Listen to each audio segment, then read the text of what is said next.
Atamarie, good morning. I will start with our prayer. Me ino e tātou, I te atua, tēnei au, tēnei mātou, a mema, kua pauti te hapori o Wanganui. Arahina I a mātou, ki te whakatau ngā whakataunga, pai mō te rohi, mō ngā tangata katoa, kia piki, ai te ora o te hapori, mi ngā iwi katoa o Wanganui, haumai, e hui e, taiki e. Let us pray, dear God, here I am, here we are, your elected members of Wanganui. Guide us to make good decisions for the district, for all people to uplift the community and all peoples of Wanganui. Bring forth unity, it is done.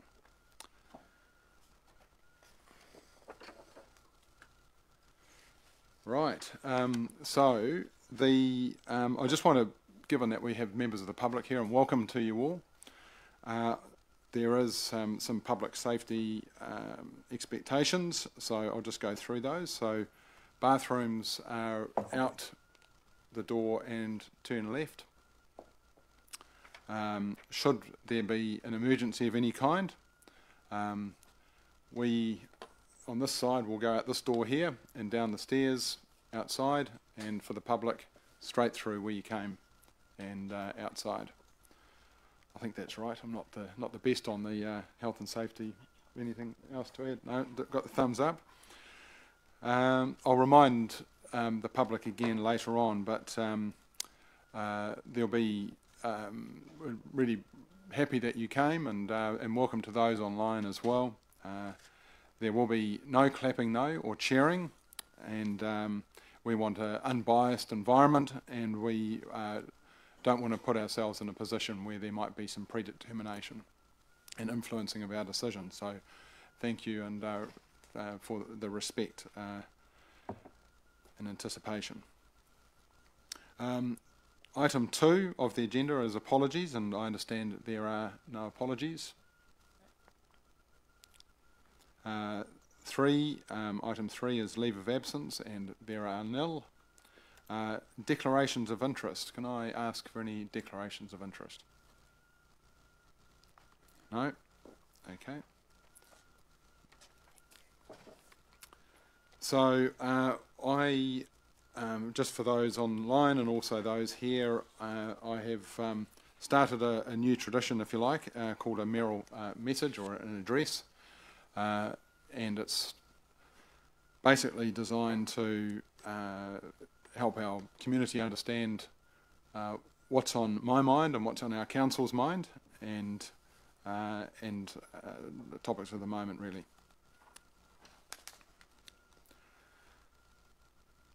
Ka tū ki te mihi ki te atua. Ka tū ki te mihi ki ngā hau e whā. Ka tū ki te mihi ki ngā mana tapu, ka tū ki te mihi ki te awa tapu ko Wanganui. Ka tū ki te mihi ki te kaupapa ko Māori wards me representation review. Ka tū ki te mihi ki te tātou katoa Huranoa. Tihei Māori ora. So I stand to acknowledge God, to acknowledge the four winds, to acknowledge the sacred mountains, to acknowledge the sacred river of Wanganui, to acknowledge the purpose of this gathering for Māori wards and the representation review. I stand to acknowledge all of us, everyone present, and I sneeze the breath of life. On the 8th of October, this council had its 1-year anniversary, and time, it's fair to say, has flown. We were warned it would, and it's also been the most challenging and complex time for local government in many years, and I think we'll all acknowledge that. However, our elected members and council officers have individually and collectively faced into these challenges and have made significant gains in fighting for our local democracy, in addition to being more visible, transparent and open, as well as connecting with our community better than we have before. On our recent and current radar, we have embedded a governance and committee structure changes which have given more delegation and decision-making power to committees, as well as a focus and line of sight on delivery and getting things done. 3, waters reform and RMA consideration so that we retain ownership and control of our water assets and consent processes. Future for local government so that we can shape the future of and control our destiny by building consensus across all councils in New Zealand. Annual plan and long-term plan consultation, which has seen larger numbers participating in our democracy. Navigating through a high rate environment, which is a nationwide issue, which demonstrate that the funding and financing approach for councils is not sustainable. Undertaking a council-controlled organisation review to ensure that we have greater clarity of purpose for each CCO and a clear rate of return which recognises reasonable risk for reasonable reward. Refreshing our vision for Wanganui following 9 years of leading edge, which has taken us to our current day. Our new vision will help us to understand what our future looks like and how we are going to get there. And that's just a few, but there are many other areas we have delivered on or made decisions on. However, that will give you, I hope, an appreciation of just how much is on. And I want to again say thank you to all our elected members, especially our councillors who have attended more than their share of workshops and other meetings. I also want to say thank you again to our council staff who do a magnificent job and often without the recognition from the public. We're obviously in the midst of a change in central government, and once settled, we await to see the impact on local government. We have front-footed this as much as we can with the development of a draft city and regional deal to take to the government, which is a long-term, place-based partnership agreement with central government with the national parties, which the national party signalled would be the way they will work with local government going forward. I'm going to call it a package deal of the things that we'll be partnering with over the next 10 years across environmental, cultural, social and economic initiatives. On the subject of government politics, I want to thank Steph Lewis for her time serving the people of Wanganui and South Taranaki. I know from my conversations with Steph how hard she has worked post-COVID and dedication to our district. So thank you, Steph. We now have a new MP in Carl Bates, and I congratulate him on his success in the election outcome. And we look forward to a smooth transition to delivering a partnership-based approach with the national-led government, especially with what looks to be a devolution of power from Wellington to locally led solutions and delivery. We at Council know our people best, and we believe our Council is best suited to governing for our people with our people. I hope to see more community-led initiatives where we in Council in turn partner even more strongly with our community to deliver solutions. My hope is to see a strong tripartite decision and delivery model between central government, local government and our urban and rural community. Today though, our council is required, as are all councils, and I emphasise that because there are some that believe that we're doing this by choice. But we're all required under the Local Electoral Act 2001 to review our representation arrangements at least once every 6 years to ensure it is fair and provides effective representation for the community, also known as a representation review. We have decided to split this council meeting over 2 days with the focus today on the Māori ward decision and other council business tomorrow. Wanganui District Council's current elected representation arrangements are the Mayor, 12 councillors and 6 Wanganui Rural Community Board members. So for the help of those online and those in the room, I'm going to run through the representation review process. Wanganui District Council undertook its last representation review in 2018 and is due to undertake its next review ahead of the 2025 local elections. The first step in this process is to seek the community's views on having dedicated Māori representation factored into the Council's representation arrangements. The Council must decide on this aspect no later than 23 November 2023. And in 2018, the Council resolved not to establish Māori wards. Following the decision today, the Council must then review the total number of elected member positions and more widely determine what fair and effective representation looks like for electors and our communities of interest, which are groups of people who have a common geographical, economic, social, historical or other bond. It is anticipated that the Representation Review Working Group comprising of council officers and a selection of elected members will be established. Once determined, the Council must notify the public of the proposed representation arrangements, and our community has 5 to 6 weeks to lodge any objections.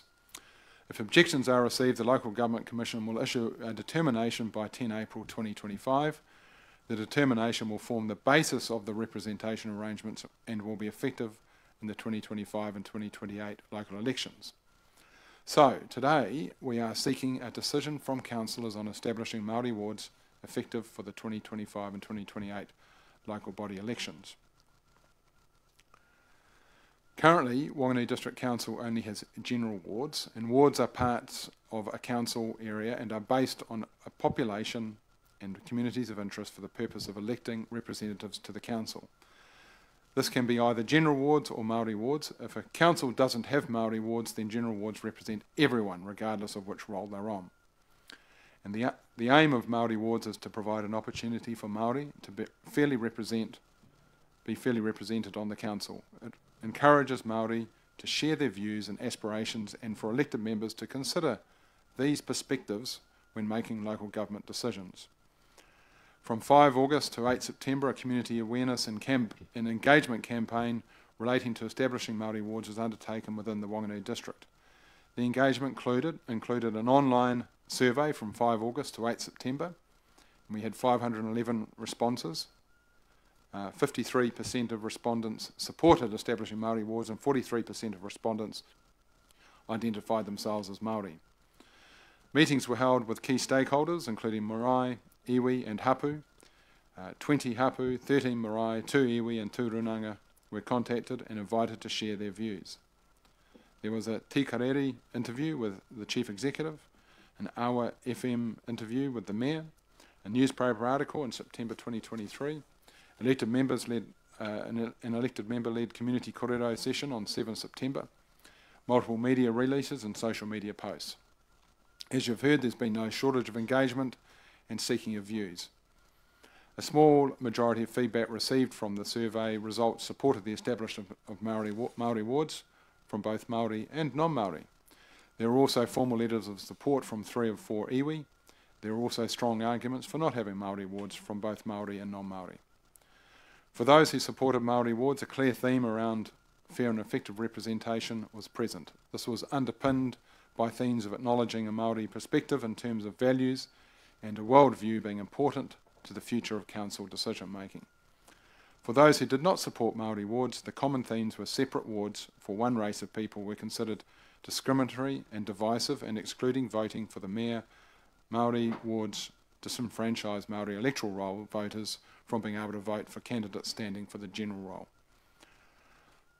What has eventuated is a combination right across the spectrum for and against change, including strong views for and against Māori wards, and along the spectrum will be others who are either undecided, apathetic, disinterested, or even indifferent. Should the council choose to establish Māori wards, a ratio-based formula premised on Māori and general electoral population numbers for the district will determine the total number of councillor seats. Based on this, it is likely there will be 2 seats dedicated to Māori ward candidates, should the vote go forward. Electors enrolled on the Māori electoral roll will vote for the Māori ward candidates only, plus the mayor, and electors on the general roll will vote for all general ward candidates plus the mayor. It is important to note that the council's obligation to consult with mana whenua, iwi and other Māori organisations is not changed by a decision to establish Māori wards. To be eligible to stand for a Māori ward, a candidate must be a New Zealand citizen and their name must be on the parliamentary electoral roll anywhere in New Zealand. They also do not need to be of Māori descent. I've nearly finished. Māori ward candidates do not need to reside in the Whanganui District, however they need to be nominated by 2 electors whose names appear on the Māori electoral roll for the Whanganui District. So, that is a long preamble. However, all our community need to be clear about both the legislation requirements, the process we're following, and the engagement process leading to today. I also want to once again thank those of you watching online, and thank you for those in the council building for taking the time to be part of this decision today. And as I said, I do want to remind you that during and after both question time and comments, that there is to be no clapping or noise of any kind. We need to ensure that we have an impartial and respectful chamber to make our decision. To make decisions is part of our job, and we will be making a significant one today. Therefore, I do ask you to be respectful of any decision we individually and collectively make. This is not an easy day for all of us, and has involved much conversation, soul-searching, and dialogue to get to this point. My grandfather once said to my father, who said to me that no decision is 100% right or wrong. And there is no doubt that this is one of those types of decisions that is not absolute. Nō reira, tēnā koutou, tēnā koutou, tēnā koutou katoa.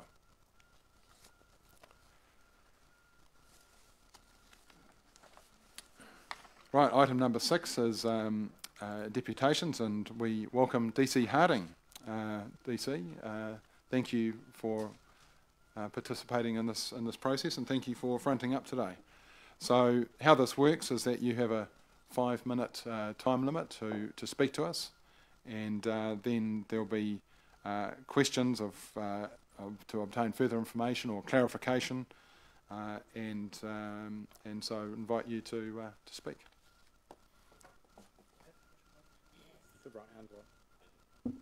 Kia ora.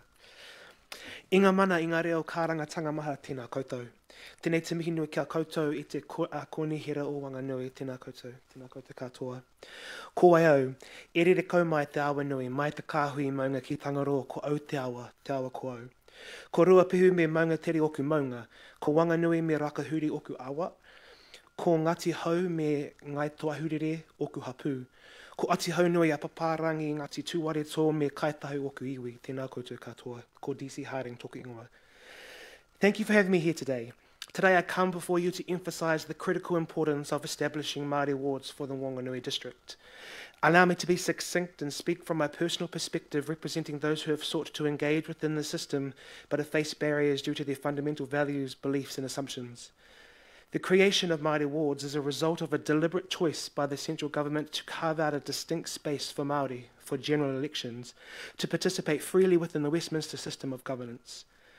Government could have opted for Māori representation within the existing system by reforming the discriminatory laws, yet they chose to institute 4 separate seats, ensuring that Māori voices and Indigenous epistemologies were heard. It is upon this decision that Māori wards are possible today. It has been said that Māori achieve suffrage ahead of their European counterparts. However, I would argue that true suffrage is still a goal yet to be fully realised. The historical record of Māori voting demonstrates that instead of being integrated into a single system, a new framework was established. Māori could only vote for 4 representatives as discussed earlier, a situation that persisted well into the 1900s. Let us not forget that Māori were only granted the right to contest a general seat in the general election in 1968. Today we have the opportunity to rectify some of the historical injustices here in Wanganui, and I acknowledge that there may be some who harbour reservations about the introduction of Māori wards, viewing it as separatist and divisive. However, I would assert it is precisely this mindset that continues to drive a wedge between Māori and non-Māori. Māori seek active engagement in the governance discourse, yet we are often excluded by those who resist the inclusion of Māori ways of being and knowing in the conversation. Having contested the previous local election and supported 3 people vying for seats in both the general and Māori electorates for this past general election, I can contest to the stark contrast in the treatment of Māori candidates compared to their general counterparts. As a Māori candidate, you face not only the usual challenges, but also additional scrutiny for championing Māori kaupapa that we are raised to believe in. Last year, from the moment my candidacy for this council was announced in a newspaper article, I was told that I was being too Māori. I was advised that if I wished to secure a seat on the council, that I should refrain from advocating for Māori interests. This is a recurring theme throughout my campaign. The importance of Indigenous ways of being and knowing cannot be understated for those of us who view the world through a Māori lens. I received messages urging me to restrain myself and warning that if I wanted a seat at the table, I should cease what was referred to as Māori talk. Those of us aspiring to high office understand the need to defend our policies and our positions, but we should not have to defend our very cultural identities as individuals in Aotearoa, New Zealand. The introduction of Māori wards will provide a sanctuary for Māori candidates to advance Māori ideas and advocate for Māori causes without the fear of being marginalised. It will create a space for Indigenous solutions for very complex issues.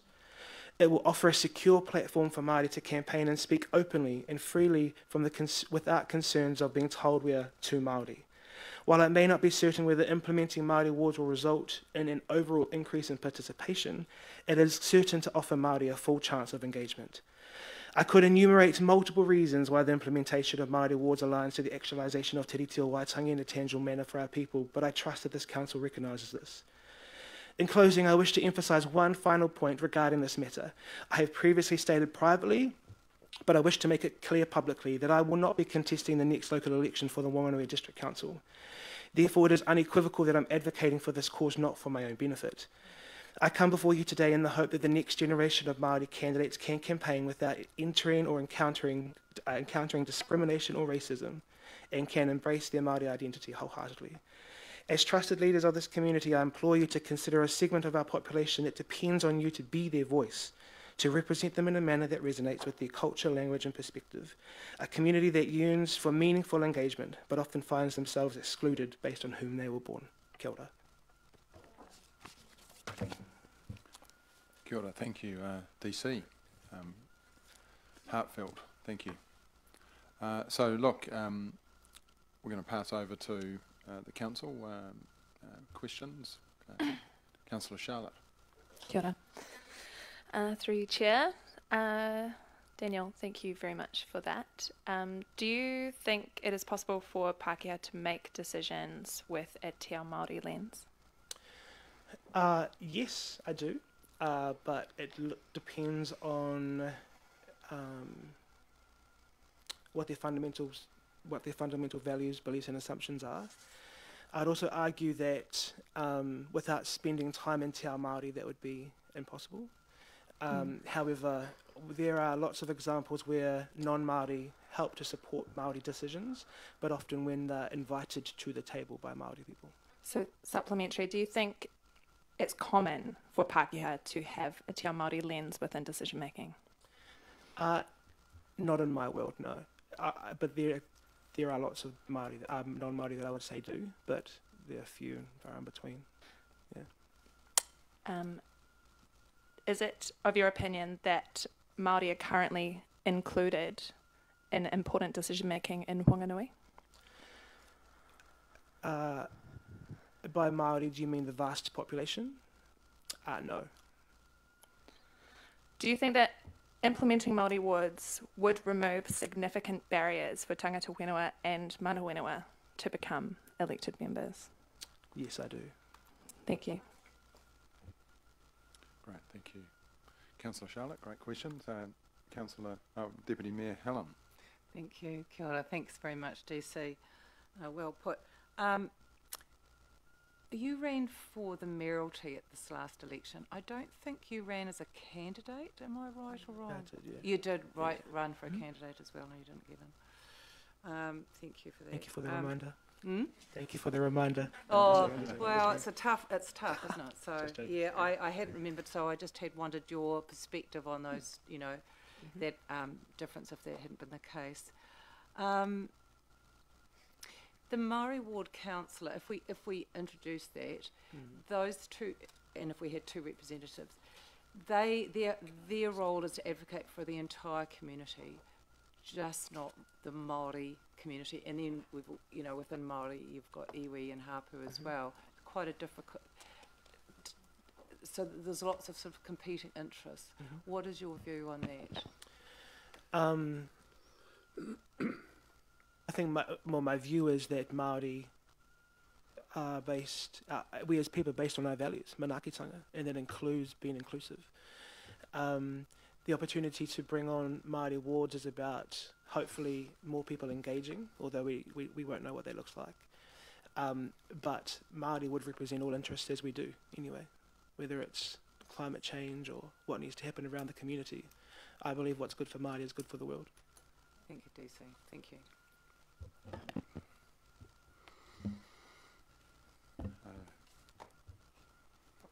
Councillor Charlie. Thank you. Just to satisfy my ignorance, you speak of the Maori lens. Can you be a bit more broad on that, what it actually means to someone like me?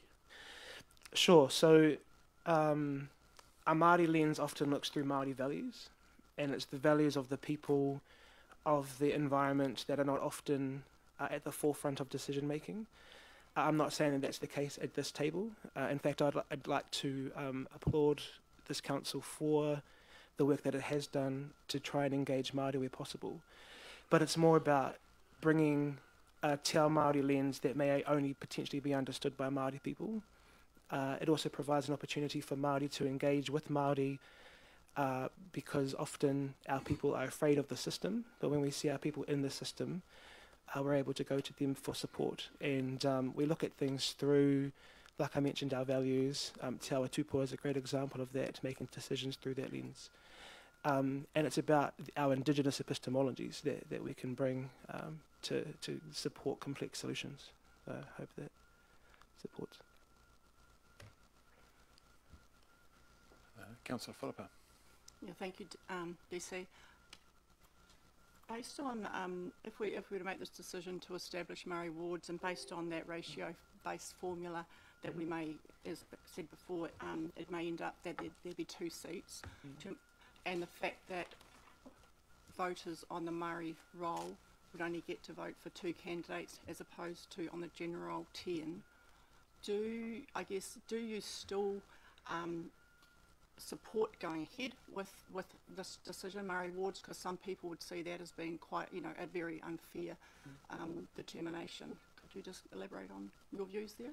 Yeah, sure. I guess if we go back to what I was mentioning earlier, the fact that when Māori had the opportunity to engage fully in a system, the central government decided to create a Māori role, or the Māori wards, or the Māori seats.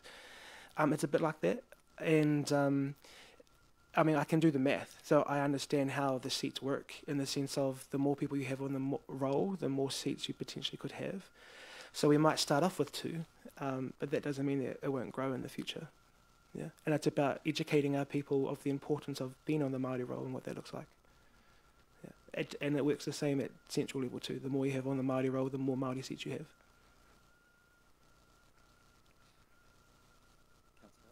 Thank you, DC, for the presentation. The difficulty of Maori being elected to a general ward, I mean, you've explained that.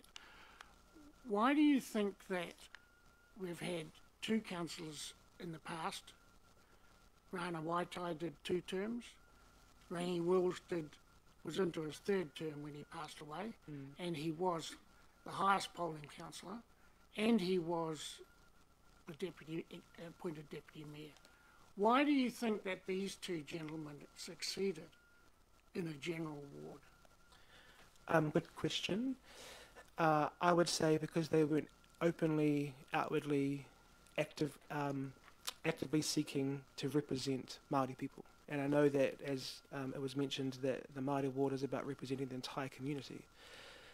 But it's about being in a position to campaign on Māori kaupapa. That's also important.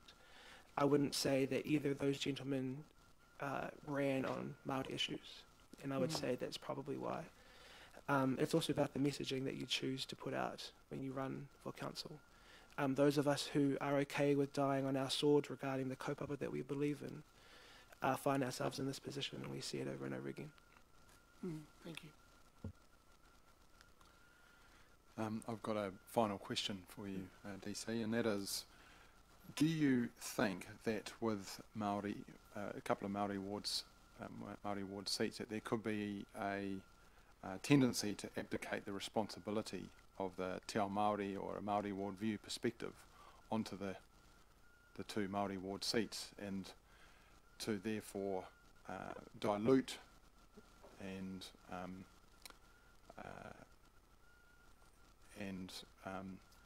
not allow the rest of the members who are non-Māori potentially to pass that te ao Māori perspective across to the Māori wards, in the sense that isn't it our collective responsibility to learn and to adopt a Māori ward view, to take a te ao Māori perspective? So my question is, do you think that it could abdicate the responsibility of non-Māori councillors? I don't think there's any evidence of that, and I would draw upon the Canterbury Regional Council, where they've appointed 2 Ngāi Tahu councillors. After speaking with councillors who are not appointed by Ngāi Tahu, there's no evidence to suggest that that's an issue, or that it's potentially going to be an issue. Those particular councillors are considered environmental Canterbury councillors, not Ngāi Tahu councillors, and therefore I would draw upon that and leverage that evidence to suggest that those people who could be elected as Māori ward councillors will be councillors just holding a Māori seat. Okay. Got it. Great. Great. Well, thank you for your time, and thank you for answering the question so succinctly. Right. Kia ora. You may be seated.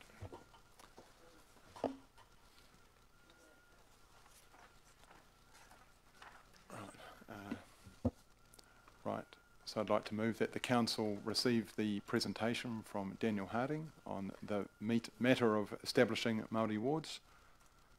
And you'll second that? Okay. All those in favour? Against? Carried.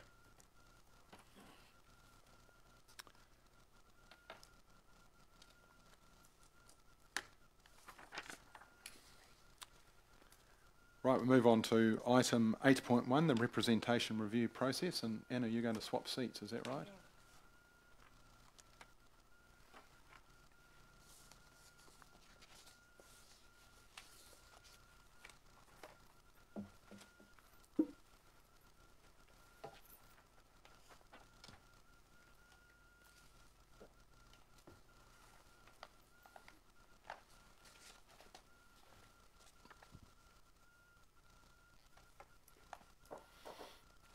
So welcome, Anna. This is Ella, just for those that are online, Anna Palamountain, Democracy Services Manager, so to present on the representation review process. Welcome, Anna. Tēnā koutou katoa, ko Anna Palamountain Takuingawa. Good morning, elected members, staff and members of the public attending in person or watching on live stream today. I'll take the report as read. However, I'd just like to essentially let you know that today the purpose of this report is to present the representation review plan and present the steps that need to happen for noting.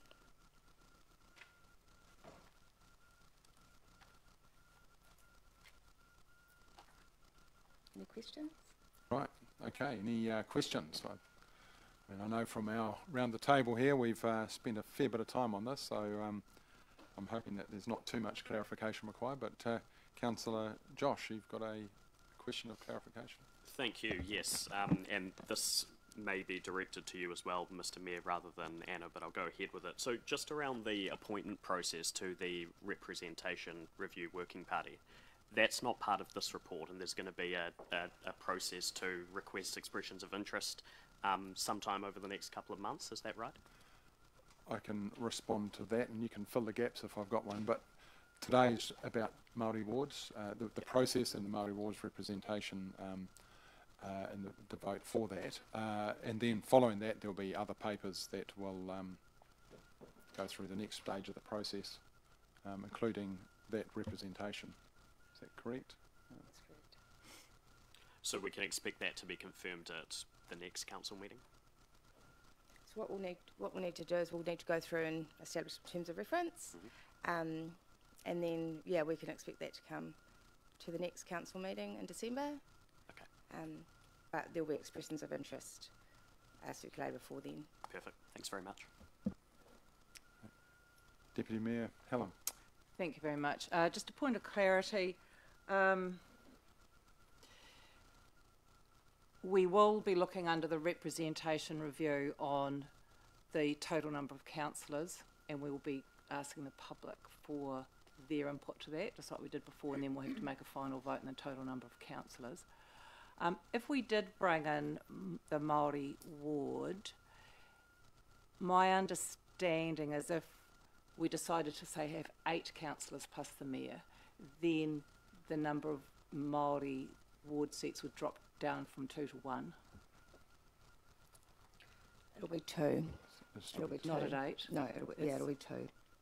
We're sure of that. So I understand we went through this at one stage, and I think if it gets down to 6 plus a mayor, then it's one Yeah. ward. But at 8, So 8's threshold. 8, 10 or 12 That's correct. is 2 seats. Oh, okay, good to know. And the number of seats, or Maori seats, would be determined by the total population in Whanganui from Stats New Zealand of Māori who are people who identify as Māori on the Maori, not those who identify as Māori as part of the total population, rather than those who are on the Maori roll. I've actually got Stephen Hill from Elections NZ who might like to just beam in. Essentially, so this is going to be covered in the Māori Wards report. Yeah. But essentially, what we're thinking is that we have the. So it's a ratio base. It's based on the Māori and general election population numbers for the district, and that determines the total number. So based on this, based on the numbers here, it's likely that it'll be 2, but the electoral and the Maori electoral roll, based on the numbers from Census NZ, is what is used in the calculation. Yeah, because I think from what was DC made a comment earlier that it's the numbers of Maori on the Maori roll that determine the number of seats around this table, but that's not correct, is it's the total number of Maori in the district. Yeah, it's a ratio-based formula. Yeah. And it's articulated in there's another attachment, and it's got the formula. Yep.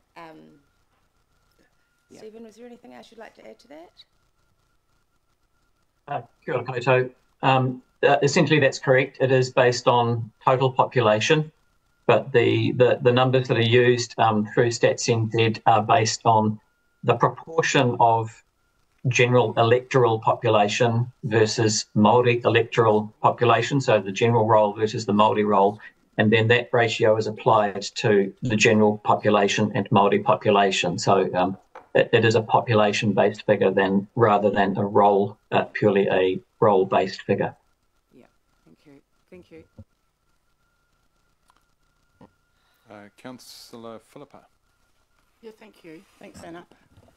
I guess it's clarification again, and it's kind of slightly, I'm not debating that we're making this decision, but if I'm correct, from the Electoral Act 2001, particularly around 1.10, I think just to, the paper doesn't quite say it, but there's things that must be considered every 6 years, which include the number of electorate areas, the basis of the election, that's like wards at large or not, and the membership arrangements of any local boards.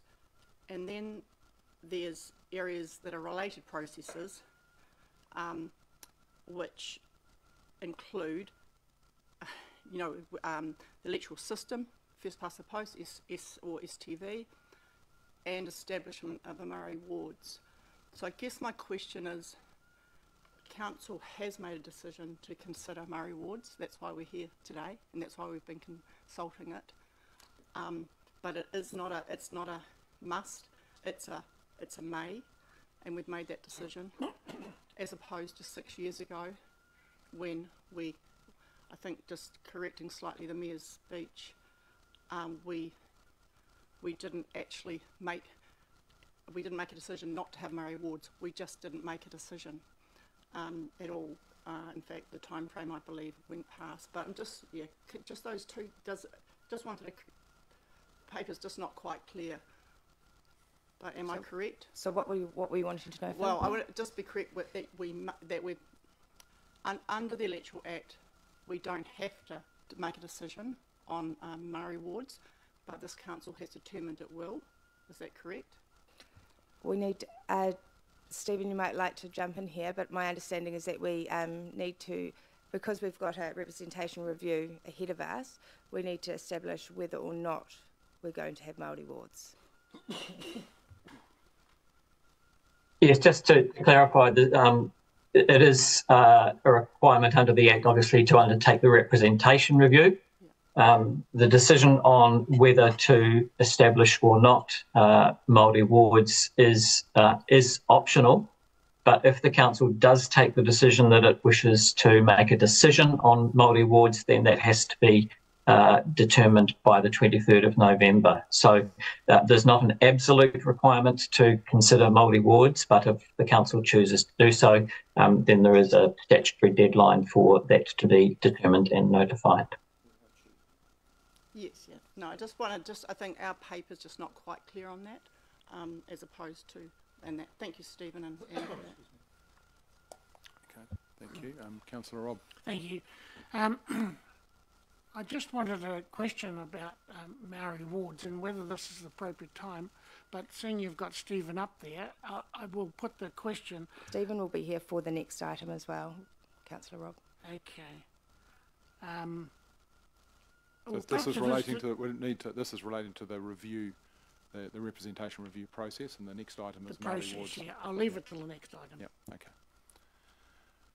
Great. Okay. No further questions then. Okay. I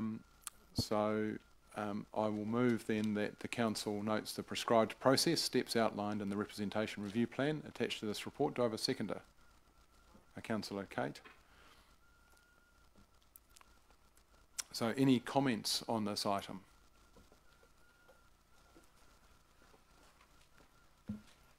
I have a comment. Okay. Councillor Kate. Thank you. My only comment really is thanks to Anna and her team, most specifically Leanne, who's been there and led us through all the workshops and made it a very clear process. So thanks very much. It's great leadership. Thank you. Right, thank you. And Councillor Philippa. Yeah, thank you. Yeah, similar to Councillor Kate, I'd just like to thank the team for the work undertaken here. I'd like to particularly thank the leadership of the CE and the Mayor in ensuring that we made the timeline to go through this process properly, including this very important the decision that we don't have to make, but the decision we have made to include the decision making around Māori wards, and to meet the legislative time frame. With respect, it was a great disappointment to me 6 years ago to realise as an elected member that we had missed the timeline, and we actually missed the timeline around considering Māori wards. There were some views that Māori did not want wards or iwi, but we were not able to make that decision around that representative review process. So yeah, I'm delighted to be here today with a very good process in place. Thank you to all involved.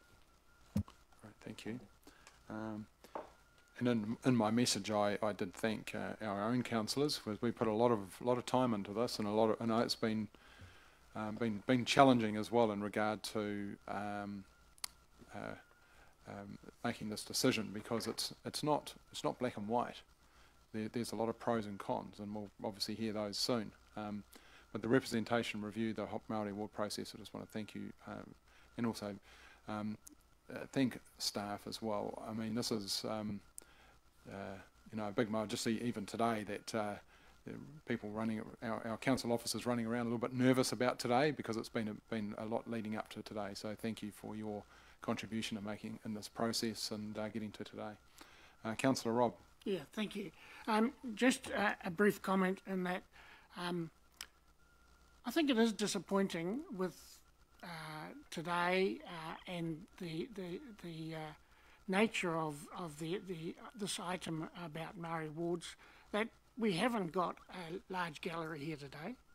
And I think that in this representation review process, I would just put out the message to the public that this is the opportunity, as part of this process, to get your views forward on certainly the number of councillors that are around this table, and secondly, the whether wards are introduced again in Wanganui, whether it's a Maori ward, well, Maori ward we're discussing now, but there will be the opportunity for a rural ward, and these are the key issues that will come up.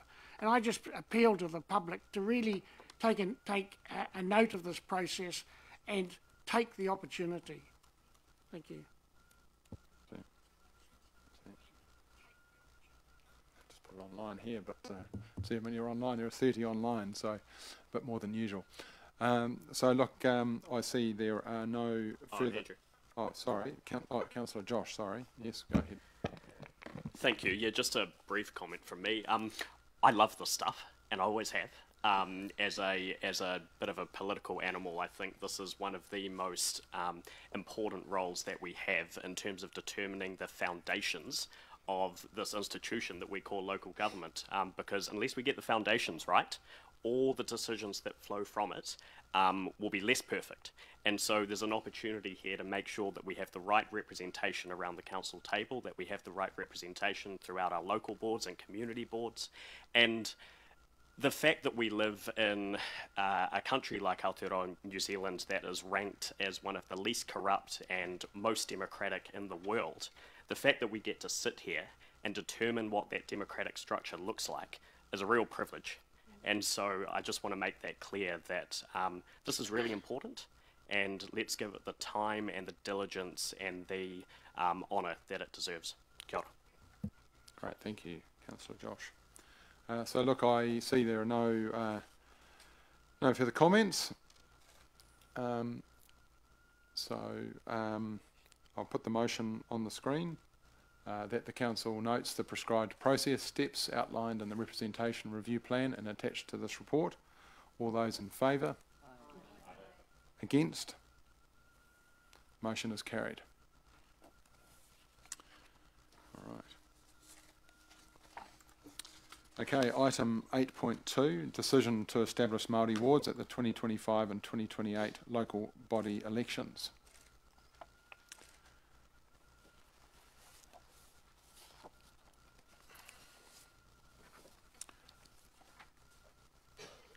So again, inviting Council Officers Anna Palamountain and Leanne Hamilton to present. Thank you. And our Chief Executive, David Langford, will introduce this item.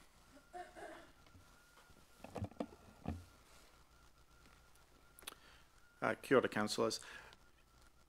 Just before I start, I'll just explain. I have prepared a short bilingual introduction to the report. Then I'm going to cover off some highlights of the report, and then I'll hand over to the team who may cover off any items that I may have missed. We'll then open up for questions.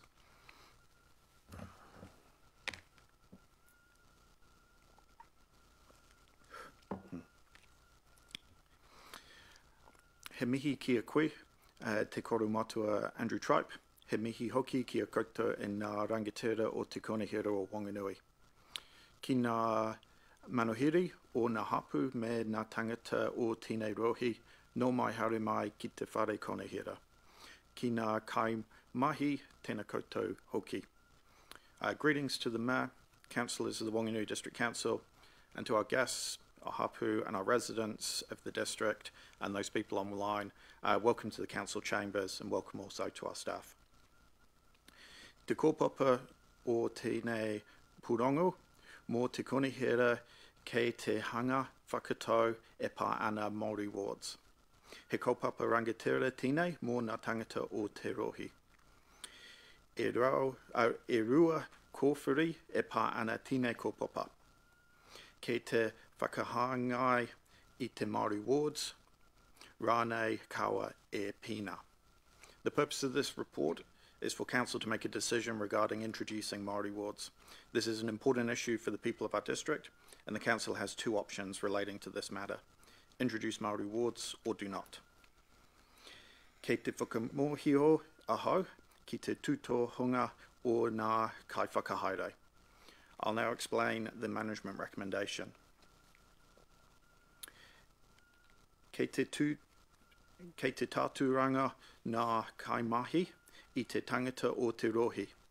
Kei te pātai rātou he Māori ward mao. Rima rua teku matahi, nā tangata I whakahoki ki te tātoranga. Whātaku mā toru oro, o nā kai urapare tau tuhi hei Māori. Hui katoa.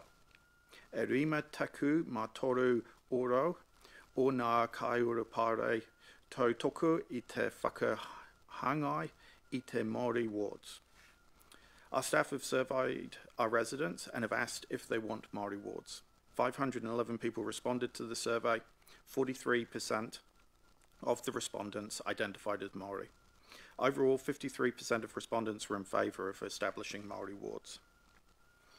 Me te aha ano, kua tai mai te tautoku puka puka, te runga o tama upuko, te runga o nā wairiki Ngāti Apa, te kahui o Naruru, me rima hapu I tui. Furthermore, letters of support written by Tama Upuko, Ngāti Apa, Naruru and 5 of our hapu have also been received. Kaore a Māori wards I te Pāruhi, kaore a Punana a Kaiwana tangata I Kaianga, I te Pāruhi rānei. Mahui ke, he whakapai ake, me whakaahu whakamua e pā ana whakahua hanga o nā tangata Māori.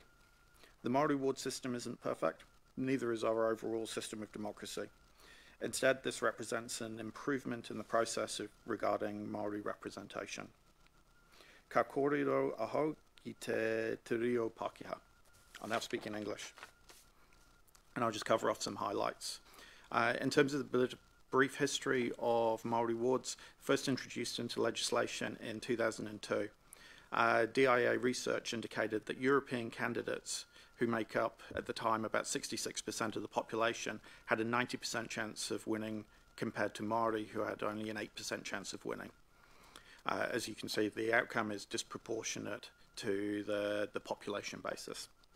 Legislation allowed for a local referendum called a poll to be called if 5% or more of the electors signed a petition requesting the poll. The results of the poll were binding for 2 electoral terms. And as a result of the poll provision, a number of councils attempted but failed to establish Māori wards as they had their decisions overturned. In 2021, the government of the day passed the Local Electoral Māori Ward and Māori Constituencies Amendment Act, which removed the poll provisions. Following this, a number of councils have gone on to establish Māori wards. As at the 2022 local body elections, just over half of regional councils had Māori wards and just over 43% of local councils did. Within the Horizons region, Whanganui District is now the only territorial authority not to have established a Māori ward. Māori wards are a pathway for Māori to have a more equitable opportunity to be elected to council. But once elected, they are a councillor just like any other councillor, with the same responsibility to act and represent the entire community. Having Māori wards does not replace the council's relationships with our iwi and hapu. Instead, it supplements them. It's an and then they are complementary. Having Māori wards also doesn't prohibit other forms of representation on council. For example, other councils across the country have committees with appointed representatives from hapu or iwi who have the same speaking and voting rights as councillors. That said, there are limitations to what can be done under the current system and legislation. For example, direct appointments can only be made to committees and subcommittees. You can't directly appoint to full council. We know that there are mixed views amongst the community, as evidenced by the relatively narrow margin from the survey results, and I know many of you will have heard competing views from members of the community. I would like to remind you of your requirements under Section 78 of the Local Government Act to take into account the views and preferences of the people that are most impacted by the decision that you're making.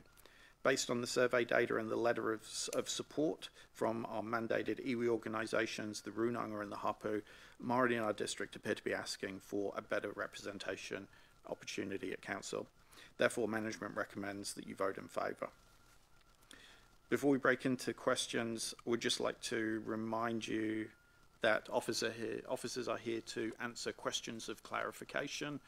We're going to be pretty strict about not being drawn into debate with you. We'll leave that for you to do. So if you can keep your questions concise and about clarifying the process that we've been through, I'd be grateful. No reira, he pātai mao. Any questions? Right, thank you, David, and well done on your te reo. Yeah. I was a bit nervous, so it was a bit rocky in places. It sounded better when I was practicing. All right, I see a lineup of questions here, so Excuse me, Mr Mayor, I'd like to put forward 2 further motions. okay, all right, Yeah, if that's all right. okay, I have sent these to our democracy team, so they should have them. I sent them to Anna. Oh, good. Okay, so I'll read those out. These are in addition to the motion that's already on the table. That Whanganui District Council lobby central government and take a remit to the 2024 local government AGM, asking that a review of the way Māori wards are established be conducted to ensure inequities are removed. The third motion that would be on the table is that Council continue to work with iwi and hapu to consider alternative options to further enable representation and participation of iwi and hapu in decision making. Thank you. okay, thank you very much.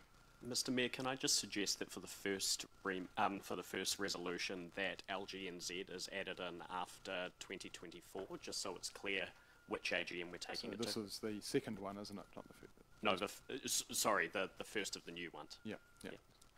Thank you. Okay, so where would that be? LGNZ. That's right. LGNZ. Okay, yeah, just to clarify that. No, good point. Thank you. Yeah. All right. Second those. Okay. So I'm putting the motion Put into in the motion, and Councillor Jenny is seconding those. All Your right. Worship, can they be numbered, please? Because I would suggest that you'll be putting them Yes, separately. good point. Thank you. So I'll leave you to do the numbering. All right, great. I've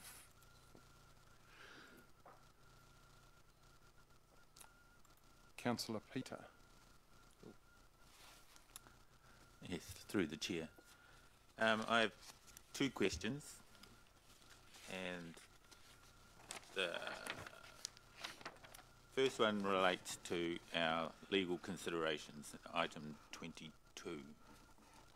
That councils are required to provide opportunities for Māori to contribute to the decision-making process, and under the Local Government Act, establishing Māori wards is one way to meet this requirement. I know David has covered off a little bit, but could you clarify other ways that we can do this? Through you, Worship. There are multiple ways that we can give effect to that requirement under the legislation. At its most basic level would be to engage with Māori, iwi and hapu at an operational level to make sure that officers take into account the views and preferences of Māori and any potential adverse effects or disproportionate impacts on Māori before we form up our recommendations to council. But beyond that, as I mentioned in my introduction, some councils have gone as far as creating committees of council with direct appointments from iwi and hapu, so that they can have speaking and voting rights on matters that are of interest to Māori before the council makes a decision, or they could be part of the decision-making process. A good example would be one council has a committee that deals exclusively with RMA matters, district plan hearings, resource consent hearings, those things, and it is made up of 50-50 elected councillors and appointed iwi reps, because obviously RMA, particularly dealing with Tonga like water, of high interest to Māori. So lots of different ways that you can achieve it, and as the report notes, establishing Māori wards is just one way of doing that. Thank you. And then my second question is under Māori and cultural considerations, item number 27. The representation review currently being undertaken will give the council an opportunity to look at other representation arrangements with the Maori community. If you could just elaborate a little bit further on that. Through your worship, effectively it's just noting that going through the representation review is the opportunity to have a look at putting those things in place. It's not the only opportunity. It can be done sooner through, say, a governance review of the existing committee structure. That could also be an opportunity as well. Thank you. Councillor Robb. Yeah, thank you. I wanted some clarification, perhaps the chap from the election NZ, is it? Could clarify on the process for Maori changing from the general role to the Maori role and back the other way. What are the rules around that? And is it possible to be on the Maori role for the local body election time and on the general role for the central government elections?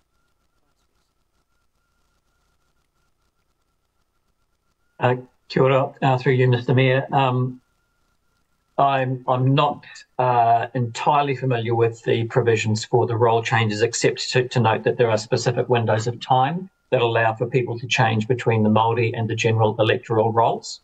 And that is generally well advertised in the community. But in terms of the second part of the question, no, a person cannot be enrolled on two roles for the two elections. The electoral role sets the electoral basis for both the parliamentary and the local government elections. So it's a person can only be on either the general or the Māori electoral role. Yes, I agree. I understand that they can only be on one or the other at one time, but it's the changing, which I believe changed with the last government. They changed the rules around that to make it simpler for Maori to change roles. And that's the clarification, Your Worship, that I think we need to get, what the rules are there. All right, we'll take that as an action to take away. Thank you. All right. I see no further questions, which I'm not surprised about because we've spent a bit of time on this. So I propose that we move the recommendation on the screen in three parts, if that's okay. That the Council establish Māori wards effective the 2025 and 2028 local body elections. Can I have a mover for that? Councillor Charlotte, and a seconder, Councillor Peter.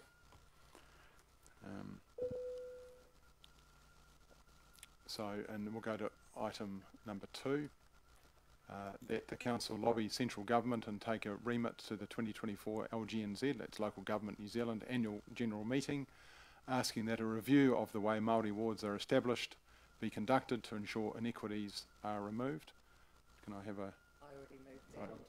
Okay, gotcha, yes, yep, same as, yep. So 2 and 3 are Helen to move and Jenny to second. Councillor Jenny. All right, so I'm looking forward, we'll move to the comments section. I'm looking forward to hearing from our councillors today, and each of you will have 5 minutes maximum to provide your perspective. Oh, sorry. I was wondering if I could just say something before we moved into comments, if that's sure. okay? That's fine, yeah, sorry. I just really wanted to acknowledge the work of Leanne Hamilton, who and I have worked very closely together through this process, and Leanne has been instrumental in being able to capture the views that we have to inform a really robust report. So thank you very much for all your efforts. Indeed she has, and we did a blanket thank you to council officers because it's hard to know where to draw the line on that, but I know, Leanne, you have led this, and so apologies for not recognising you individually, but thank you. All right, so we'll move into the comment section. As I said, I look forward to hearing from our councillors today, and it's important to note that, at least for me anyway, I've had no secret squirrel discussions. This has been something where I've made a determination myself on where I'm heading today. Again, I'm still open to hearing from others today and being swayed in my view. I have legitimately come here with a very open mind, but I have formed a view personally, and I'll go through that soon. So each of you will have 5 minutes maximum to provide your perspective, with a 30-second warning. Do we have a? This was proposed. I think it's not a bad idea that we want to respect that 5 minutes. And Councillor Philippa. Oh, sorry. Just for clarification, with the 3 resolutions, I guess a little bit confused here. But my understanding would be a mover could speak for 10 minutes, and then. But I guess I'm thinking. Well, I'm thinking mainly we want to speak to Resolution 1, and that the others are kind of, and that would be taken first as such, but that most of us don't need to, if most of us were to speak, but we're probably not all likely to speak to the Resolutions 2 and 3. I just wonder how you want to run this, Andrew, but yeah. Yes, I was just running through that. Apologies. So that's fine. No, it's good. Hopefully, if I don't, you'll remind me that I haven't. So you'll get 5 minutes, and then to provide your perspective with a 30-second warning. And so we'll start with item 1 only, and do that first. And then once we've voted on that, we'll move to item 2 and 3. For now, I'd like to give you my perspective to start proceedings. The mover. Sorry, yes, we changed this just before we came in. So I was going to move it, and so I invite the mover to speak first. Thank you, Councillor Charlotte. Firstly, I too would like to thank all of our staff involved in the consultation process for this representation review. Throughout my journey of becoming an elected member, it has become very clear to me how much inequity there is in our current system when it comes to diverse representation.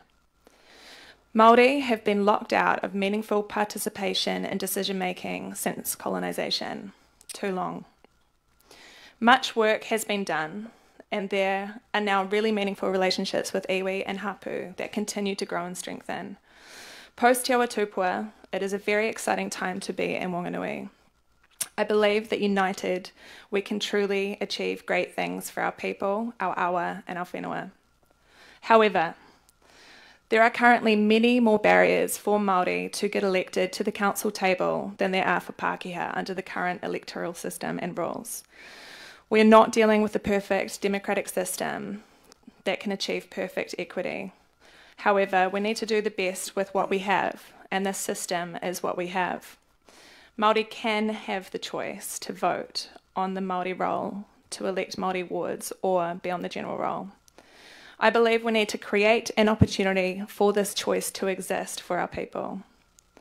More than ever, I believe we need the Māori worldview present in our decision making. We need it, and our environment needs it. I will be voting yes to broader representation, to removing barriers, to strengthening relationships, to having a te ao Māori perspective present within our decision making. So I will be voting yes to implementing Māori wards.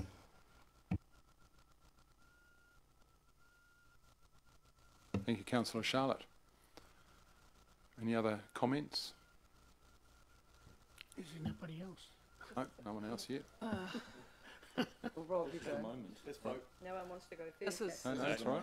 No. So, Here we go. Councillor Rob. Yeah, thank you. Oh, it'd be terrible if there wasn't any other speakers. I've never seen that happen. I said it all. Yeah, you said it all. Thank you. It means you have the whole 60 minutes then. Well, thank you for this opportunity to speak, because I'm going to speak against Mayoral wards. You know, it's ironic that as councillors in exercising our own democratic power today, we'll actually remove the democratic right of others. You know, councillors who vote to implement Maori wards will be expressing our personal view, and that's not necessarily the view of the whole community, or even the view of the wider Maori community. You know, it's a mistake to believe that Maori are not elected to council. This view is insulting to past Maori councillors, councillors of Maori ancestry, and current Maori councillors across the country. And there's mayors of Maori ancestry who are elected without the need for Maori wards. Moko Tapania in the far north is an example. Tory Whanau in Wellington. Tania Tapsell in Rotorua, and there are others. They're just an example of the many Maori elected to local government at the last election or before that. In fact, a local government New Zealand survey shows that Maori make up 13.5% of local authority councillors. Now that's a figure in writing that says that Maori are fairly representative, because 13.5% is not too far away from the 17% of New Zealand's population represented by Maori. Views that Maori can't get elected on the general roll, they diminish the past Maori councillors and Maori parliamentarians. And in my time on council, I've served with Councillor Rangi Wills and Councillor Rana Waitai. Both were people of profile and of calibre, who were elected not because of race, but because of the whole community's confidence in their ability. At the recently completed general election, 30 of the 121 MPs elected have Maori ancestry. That's 25%. Maori represent 17% of the population. In fact, Maori are doing a very good job of getting elected to both central government and to local authorities. I am unconvinced that the ward system is advantageous to Maori, or that a significant majority of Maori even want Maori wards. Why is it that 46% of Maori, 5,368, are enrolled on the general roll, and so will be ineligible to vote for Maori wards? Council conducted a consultation. We've seen the results, but the response was only 1.47% of those of Maori electors. 20 hapu, 13 marae, 2 iwi, 2 runanga were directly contacted. We've had letters of support from Ngā Raru, Ngāti Apa and Tama Upoko, but none from Tūpaho.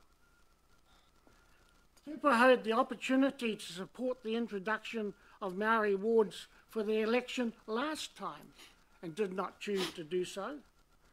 This year it's the same. Tūpaho have not advised that they have changed their view. So why is it that there's a lack of widespread support for Maori wards amongst Maori? There are two main reasons that I have heard. Many Maori do not want to be restricted to voting for 2 candidates only, instead of 12 across the whole district. That is no different to why wards, including rural wards, were disestablished for the general roll.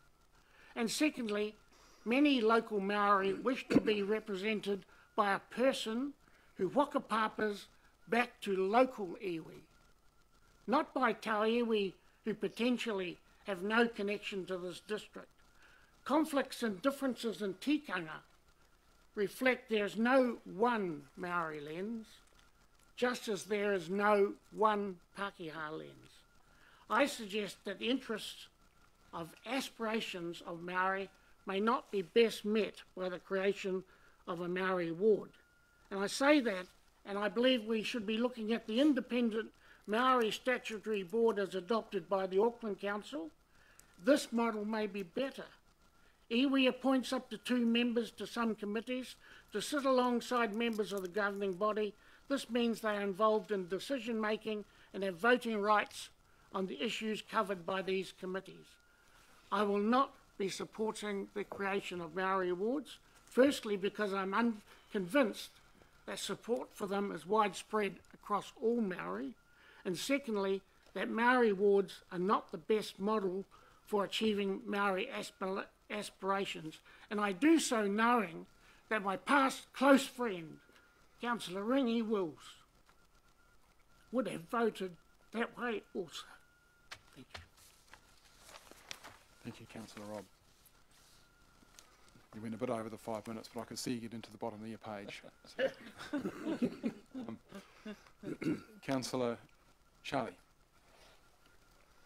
Yeah, thank you. This is undoubtedly one of the biggest decisions this council has ever made. If I thought it was going to be good for Maoridom as a whole, I would be thoroughly supporting it. We do things in this country, hopefully the best intentions of making things better for not only Maori, but all people. But much of what we seem to do has the reverse effect. Some of the things we do to improve Maori health, prosperity and general well-being is good, and some not so good. This is just one of those things that is not so good in my opinion. It's undemocratic, divisive, and generally unhelpful for community harmony. If we carry this recommendation on Maori wards today, it will only raise unrealistic expectations, is loaded with unintended and unexpected consequences, and if we get this one wrong, there'll be no turning back. The risks far outweighs the benefits, in my opinion. I hope she won't mind me quoting her, but Dame Tariana Terria once said to me, when I tried to explain myself after a wee altercation, she said, "Charlie, if you don't stand for what you believe, you stand for nothing." I will never forget that. If you don't stand for what you believe, you stand for nothing. So today I'll be voting in line with what I believe. I'll be voting against Maori wards today. Thank you. Thank you, Councillor Charlie. Councillor Josh. Thank you very much. And can I just start first of all by repeating what I said in the previous item about the fact that this is such an important decision because it relates to the foundations of how council governance works, looks and feels in the 21st century. And it is essential that we get these foundations right because from it flow decisions that have an intergenerational impact. And that's the really important thing here that I think we need to hold on to. So it probably won't come as a huge surprise to many of my colleagues and the people in this room that I'll be supporting the decision today, but it hasn't been an easy one. And I want to acknowledge that there has been a lack of unanimity amongst both Māori and non-Māori on this. And it's been a valuable process because we've had a chance to engage with the vast variety of viewpoints around this important decision. And I want to thank those that gave feedback, particularly those who disagreed, because it did help me to challenge my own forming perspective over that time. And I just want to touch on some of the decisions, or some of the feedback that we received. So the first was that it put the notion of one person, one vote at risk, which is a bizarre claim to me because if we introduce Māori wards, everyone still receives a vote for their councillors, still receives a vote for their mayor. In the same way as with Māori seats in Parliament, everyone receives their electorate vote and their party vote. There is no difference. Secondly, the notion that it's undemocratic. Well, I'm fairly sure the nature of this decision is that we're deciding on whether to appoint democratically elected Māori ward councillors as part of an election process. The third was that there was additional cost to ratepayers. There isn't. The pool for remuneration for councillors will stay the same under the system unless it's changed by the Remuneration Authority, which is assessed every year. And fourthly, the idea that Māori wards will increase division. There was the notion that we're all New Zealand and we shouldn't deviate from that. But the thing is, we're we are all New Zealanders, but we're New Zealand Europeans, we're Māori New Zealanders, we're Muslim New Zealanders, we're Catholic New Zealanders, and we need to acknowledge the diversity of viewpoints and backgrounds and experiences that we all bring. I also want to touch on some of the views that helped form my perspective. So the idea that Māori bring perspectives that assist with how decision-making occurs, with socio-cultural wisdom and with environmental values.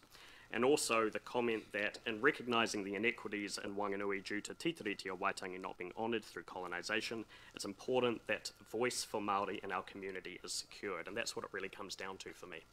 The fact is that for us here at Council, we exist because of an Act of Parliament, and that Act of Parliament is legitimised by Tītiriti o Waitangi, which enabled the establishment of kāwanatanga or governance or government, and Article 2 guaranteed self-determination to Māori over their lands, their villages, and all other taonga or treasure.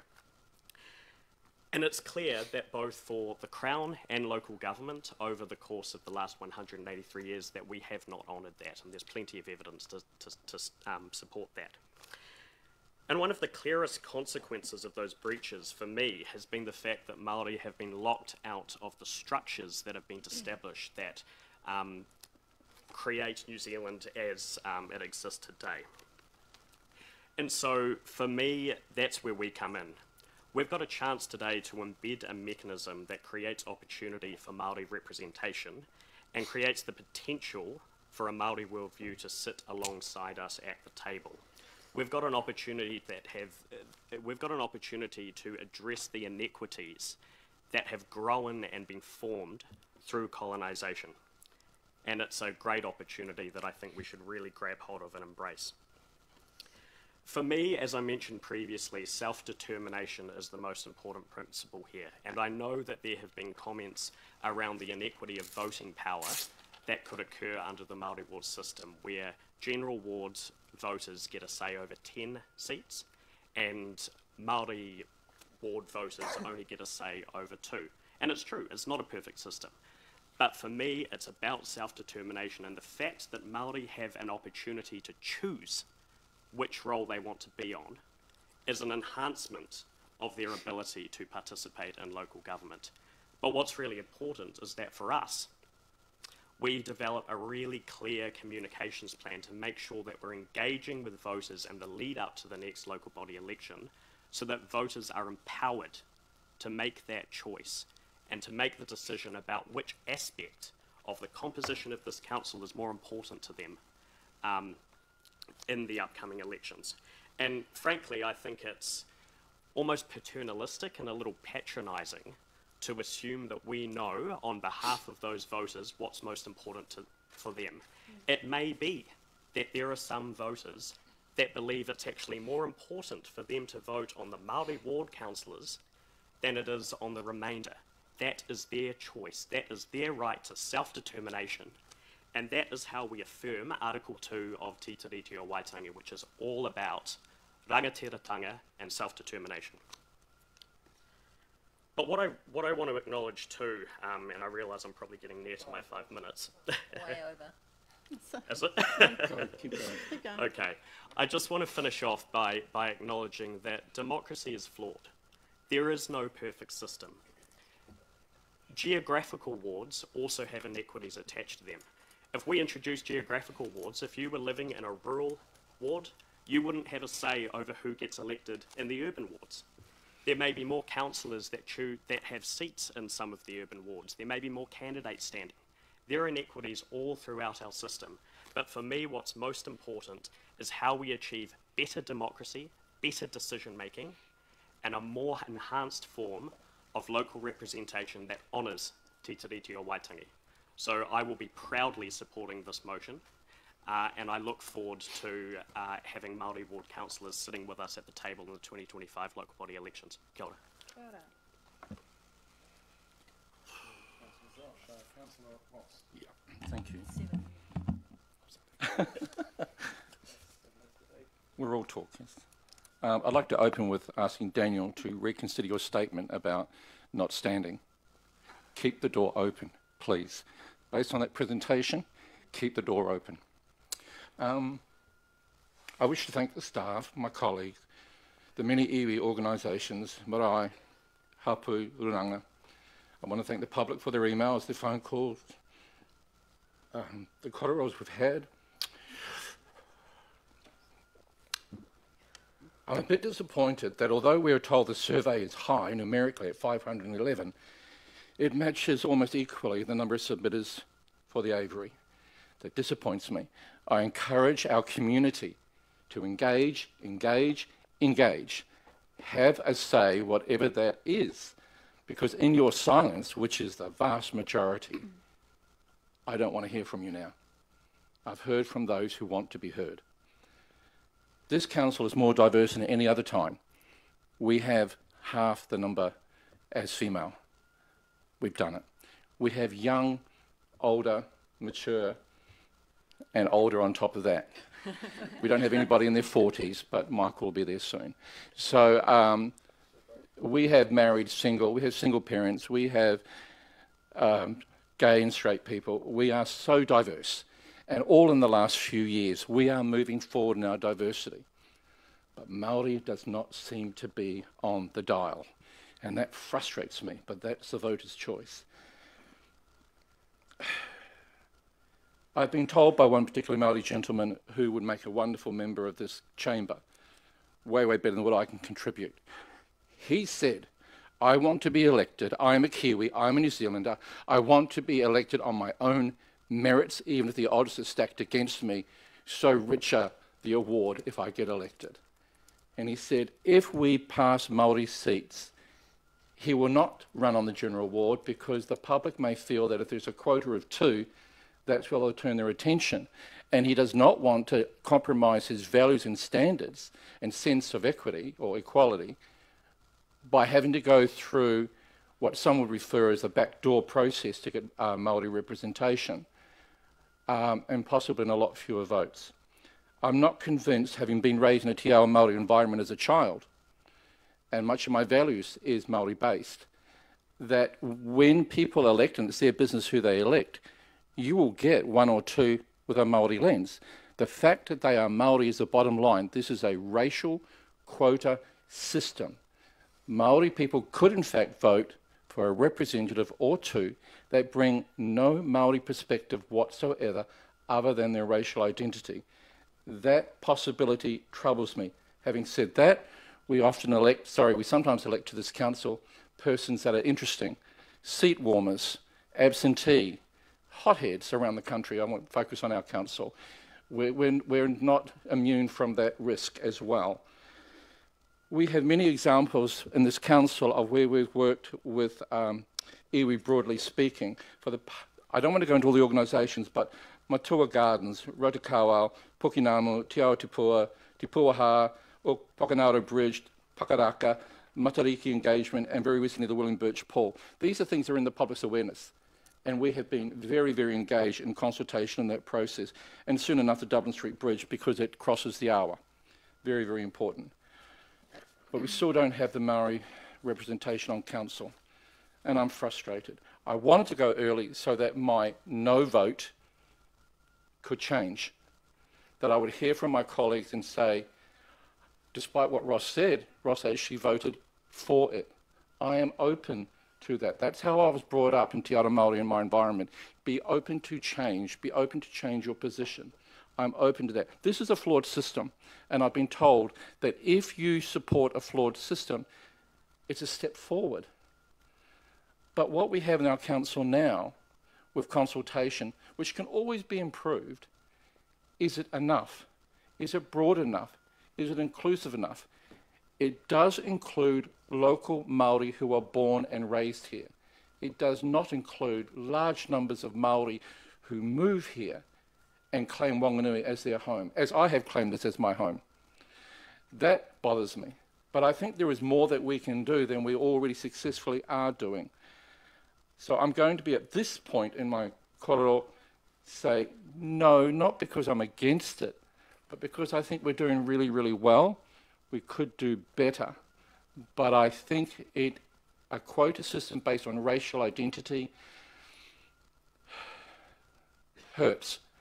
We are one people, one nation, and I do hope because of the diversity on council and the way we've gone diverse currently, that the next election, would people stop voting for names they know and only the names they know, make an effort to read every single 120-word profile, and in particular, go to iwi profiles and see if your awareness will get to the point where you say, that person, in their own right, in their own merits, like anybody else, deserves to be on this council. That is in the hands of the voters, and that's where I want it to stay for now. Thank you. Looks like we've got 6-minute presentations. Six is good for me. So look, I appreciate that today might be a little bit different, so I'm happy to push things out a little bit. Councillor Glenda, you're next on the list. Thank you.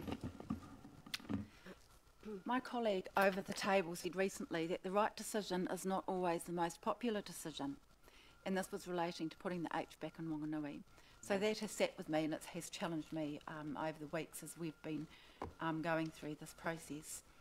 I've listened and reviewed responses from those for Māori wards and for those against, and I've weighed up the pros and cons. I've even had an attempt to strategise what it would, could or should look like in the future. Equity has different measures by different people. However, from my perspective, equity is no division, an agreement of shared values, collaboration, equal debating, vision, and above all, acceptance of each other, irregardless of race, gender or skill set. What we have before us is a system that is flawed, and I think we've all agreed on that, and we've tabled that this morning. A system that says if you want this, then you can only have this. It disenfranchises Māori and is an appalling attempt to give Māori the opportunity to have voice around the table, and we've heard about those restrictions. It has also been noted by our CE that by those I've talked to, there was concern about continued relationships that have been nurtured over the years would this continue if Māori wards were to be established. And our CE used the word supplement, which I really liked, and it is perfect that it becomes a supplement to the relationship that's been built over the years and will continue to be in the future. And I think we'd all agree that we're all committed to continuing to deepen those relationships and work together for the betterment of our community. So to summarise for me, this is not just about Māori wards. It's about us as a region working well together, giving consideration to each other, valuing each other. And from what I've experienced so far in 1 year, it works very well at leadership level, but not so well on the ground. And we all collectively can do better. Our CE also highlighted earlier that legislation requires that we make decisions based on those most impacted by our decision. I will be voting for introducing Māori wards. Thanks.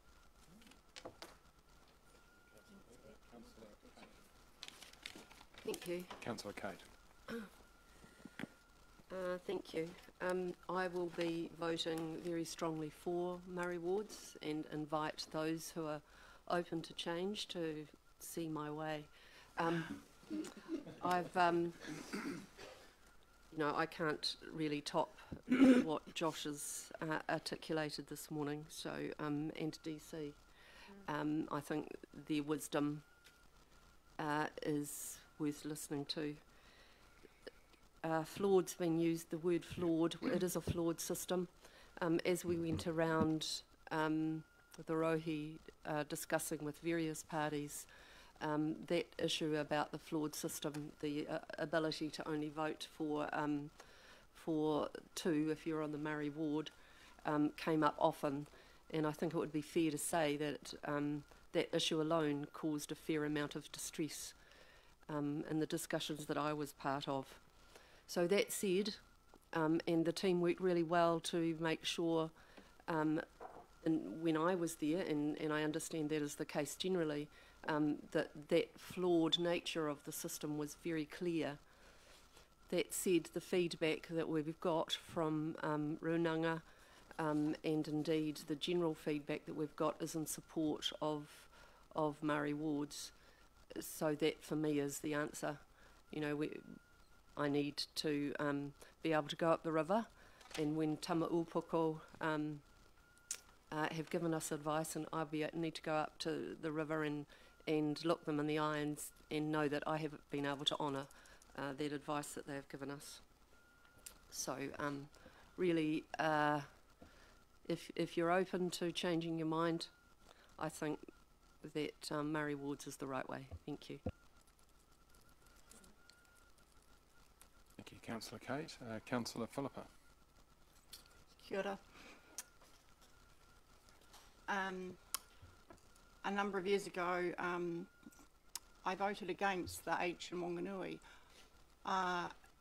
and it was obviously, well, a majority was against the H, I think, of our community. I tried with another senior councillor who has since passed to try and get a way through to get something that could be a bit of a win-win right at the, even at the council table. But really, the wheel didn't fall in, and I've always regretted that decision.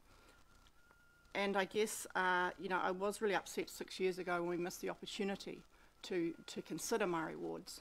And in fact, we missed the opportunity 3 years ago. So I'm very clear, and I think others have spoken much, much better, but in essence, I won't miss this opportunity to improve self-determination and better democracy for our whole community, particularly Māori. I think all the responses we've had through surveys and even 3 or 4 of our iwi partners in supporting it, Tupaho have not supported it. They've just been silent on it from what I can understand. That poll provision is removed, so this is a decision that we can clearly make. It's our decision. It's also, we're all conflicted in this decision because it could affect us all going forward. I was 10th out of 12 last time, so it clearly could knock me off, but I'm just very, very clear, if I was to stand again, I'm very, very clear that this is about making the best decision for our district, not anything to do with personal gain. Wanganui obviously has a growing Māori population. It is way above the national the percentage, from what I can see, from 2006 at 22% to what I'm just seeing by statistics, which could be a little bit wrong, because we have this growing young Māori population. It's over 26% now. So, and I think DC made another really good point. Against the point of that. Those that voters on the Māori roll that may only get to elect 2. This is about, well, it's about their self-determination of which role they want to go on, but it's also about, that's now, that's right now, that's not in 2 or 3 years' time, and that's certainly not in 6 years' time. So I think it's a real, it gives Māori the power like it really should. It gives them their self-determination. It is about honouring the treaty. And so, yeah, I'm very clear and be very proud to make this decision for our community. Thank you. Thank you, Councillor Philippa. Councillor Helen, Deputy Mayor Helen. Thank you. Thank you. I'm continually writing, I guess, about my response to this because it is a very difficult decision, and I have gone backwards and forwards in my decision actually over the last couple of weeks as I weigh up the merits of either decision, and I actually believe that all the councillors today, we all want the same fundamental outcomes. We actually want more Māori representation around the council, so we're all working together. It's just that there are some fundamental issues with the Māori ward system, and it's your view on is it worth pursuing Māori wards, or is it so fundamentally flawed that you say no, it's just a bridge too far. And that's why I introduced these other 2 motions afterwards, and I thank Councillor Jenny, who was fundamental in raising some of those issues. So I do consider that Māori wards are so fundamentally flawed that I am struggling to vote for it. Māori wards are structured in a way that denies Māori rights to vote for all elected members. It's not the same as the central government elections because there is no party vote at local government. There's a big difference. I want more Māori vote around this table, voiced around this table, but Māori wards are a big issue. So there's two big issues for me with them.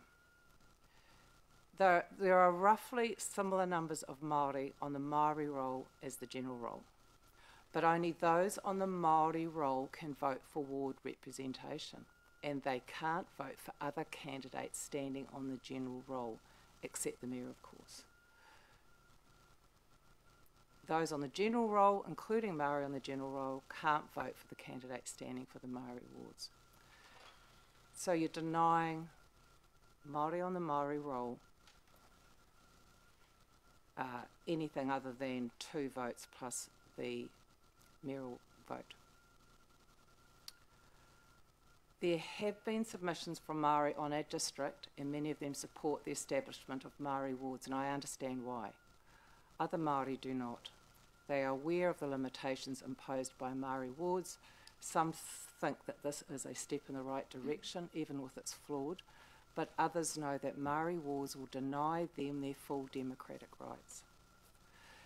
For me, the biggest issue is it's only councillors who get to vote on how Māori can vote for local representation. We're doing that today. We, a largely Pākehā body, are going to vote on how Māori get to vote at local representation. We get to decide on whether or not Māori can vote for all councillors or just 2. That's not right. That's appalling. But that's what the government has put in place, not us. So, on balance, are Māori wards progress towards greater diversity on council? I think it's definitely got potential for progress, but is that a good choice? I think we need better methodology that is fair to all. And so firstly, central government need to change the local body elections from first past the vote to STV, and we haven't got time to go into that, but that's a good start. And also discuss other changes to our election process that provides for better representation. There's a lot of work for central government to do, and they need to get on with it. Whatever is voted here today, I do recommend council to lobby LGNZ and government for change that will give everybody in our community their full democratic rights. Thank you. Thank you, Deputy Mayor Helen. Councillor Peter. Oh. That's you. That's me. Right. It's nice to be at the end because most of the talking and the speeches have been done, so I can narrow mine down to only the 2 minutes. I would like to thank all the officers for their hard and diligent efforts in presenting this report. For me, it brings clarity to complexity. I'll speak to item or bullet point 8. It is important to note that the Council's obligation to consult with mana whenua, iwi and other Māori organisations is not changed by the decision to establish Māori wards. I feel our community will be better served with a broader, holistic view. That view needs to be represented in a consistent and reliable basis. I would like to speak to 26.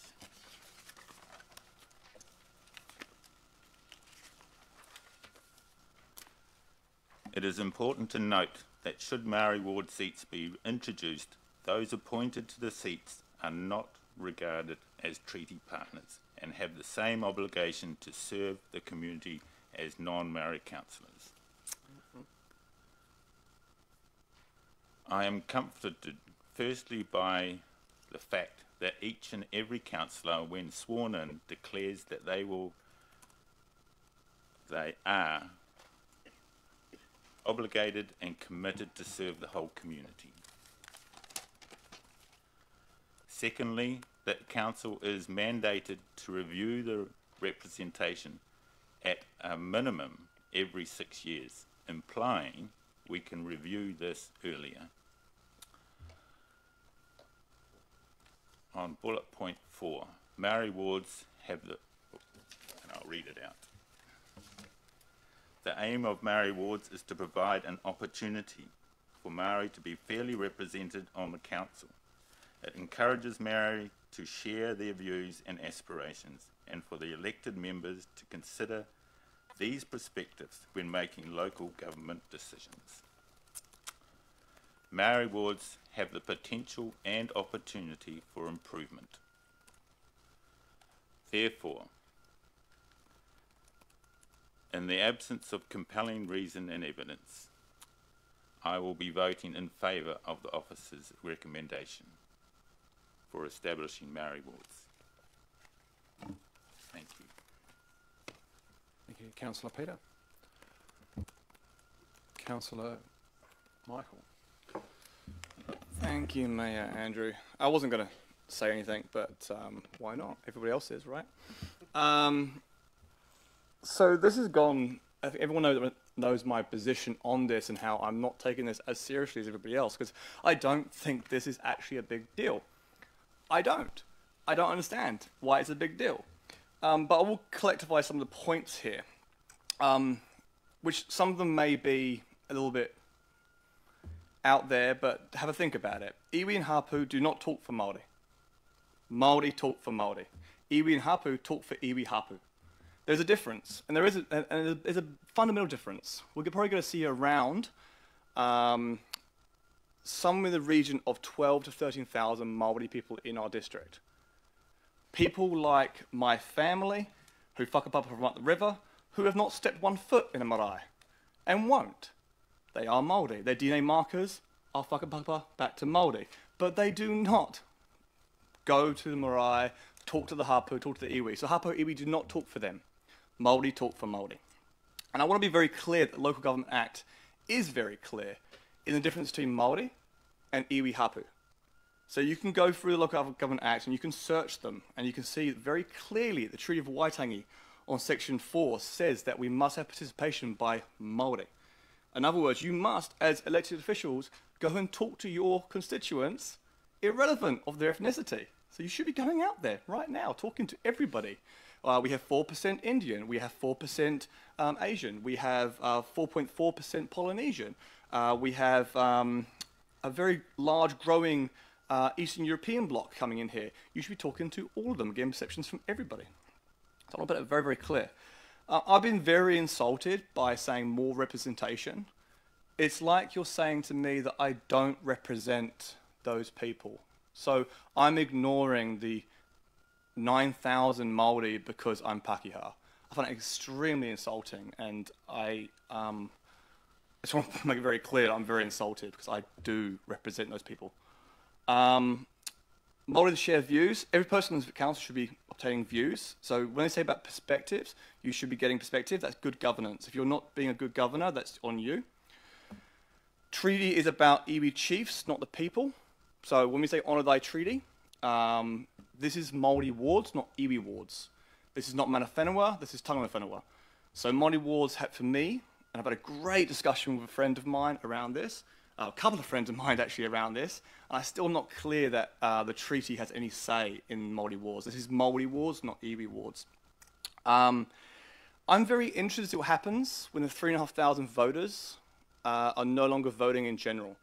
It's going to be very interesting because a lot of people here have a good Māori worldview, and you're voted on by 3,500 people voting for Māori who will not be there next election. So it's going to be very interesting to see what happens. So I'm up or down on that. I go back to my original thing I said to a friend of mine a few months ago. If I wanted to keep minority in their place, if I wanted to be dodgy, if I wanted to say, you know what, how do we make it out that we can keep people quiet, I would introduce Māori wards. I'll do that because they'd have 2 votes out of 12, and my people would have 10 out of 12. So I've always been very against Māori wards. However, I am big on democracy. This was a simple system It should have been a very simple thing. We went out to referendum and said, hey, do you want wards based on electoral roll? Not Māori wards, because everyone gets confused with Māori wards and Māori wardens, apparently. Do you want a ward system on electoral roll? Is that what you wanted? And I've got my numbers in front of me on my spreadsheet. Yes, you did.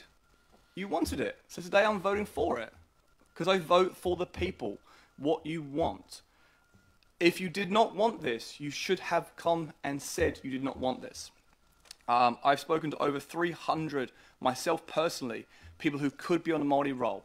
And over 58% of those have stated that they want Māori wards. Well, if you want Māori wards, then you should have Māori wards. It's not my decision, it's yours. So, although I disagree with some of your positions, everyone, I respect them nonetheless. And thank you. Thank you, Councillor Michael. Councillor Jenny. Thank you. And we didn't put the timer on, Mike, either. Okay, so we've heard ad nauseum here about the flawed system that we're being offered. But this flawed system is being offered to solve a very, very real problem. And we've heard here how around the country a number of Māori are taking prominent places throughout local government. But I have the results for the last 8 elections here, and Māori are not getting elected onto this Whanganui Council. We've had 2, maybe 3. Two, maybe 3. Sorry, just... Incorrect statement. Okay, can we... I have the results of the last 8 elections here. Sorry, point of order. Okay, sorry, I just need to deal with this point of order. Okay, can you put your microphone on, please? Councillor Rangi Wills was elected to this council during the term of Mayor Annette Main. That's not 8 elections ago. With all due respect, if the councillor hadn't jumped the gun so quickly, he would have heard the second part of my statement, which says 2, maybe 3 have in that time. You said no, they have elected in the last 8 All right. I said Māori are not being elected. I didn't say no Māori. I said Māori are not being elected. Okay. So collectively Māori are not being elected onto this council because we've had 2 and maybe 3, because I'm not sure where Jack sits. It's just not happening here.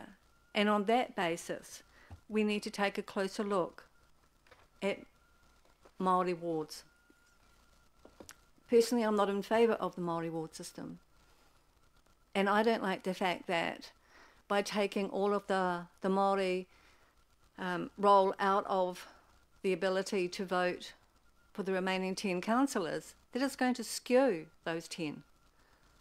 It's going to have a significant impact, and that leaves me very uncomfortable. But what leaves me even more uncomfortable is that the benefit and value of the Maori voice and Te Ao Māori in the council chamber is incalculable, and we are not hearing that voice in this chamber at decision time. Yes, we have engagement in a number of areas, and I applaud this council and previous councils for the work that we've done in engaging outside the council chamber with Māori.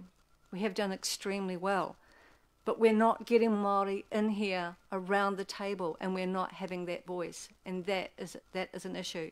And the even bigger challenge for me, because I have moved from yes, no for all these weeks, and it wasn't until maybe Friday that I settled on where I was going to go with this. What message, after we've voted, are we going to leave our Māori community? And if we vote against Māori wards, we're going to leave the bulk of our Māori community thinking that we have gone way back in time yet again, and we don't care about Māori voice.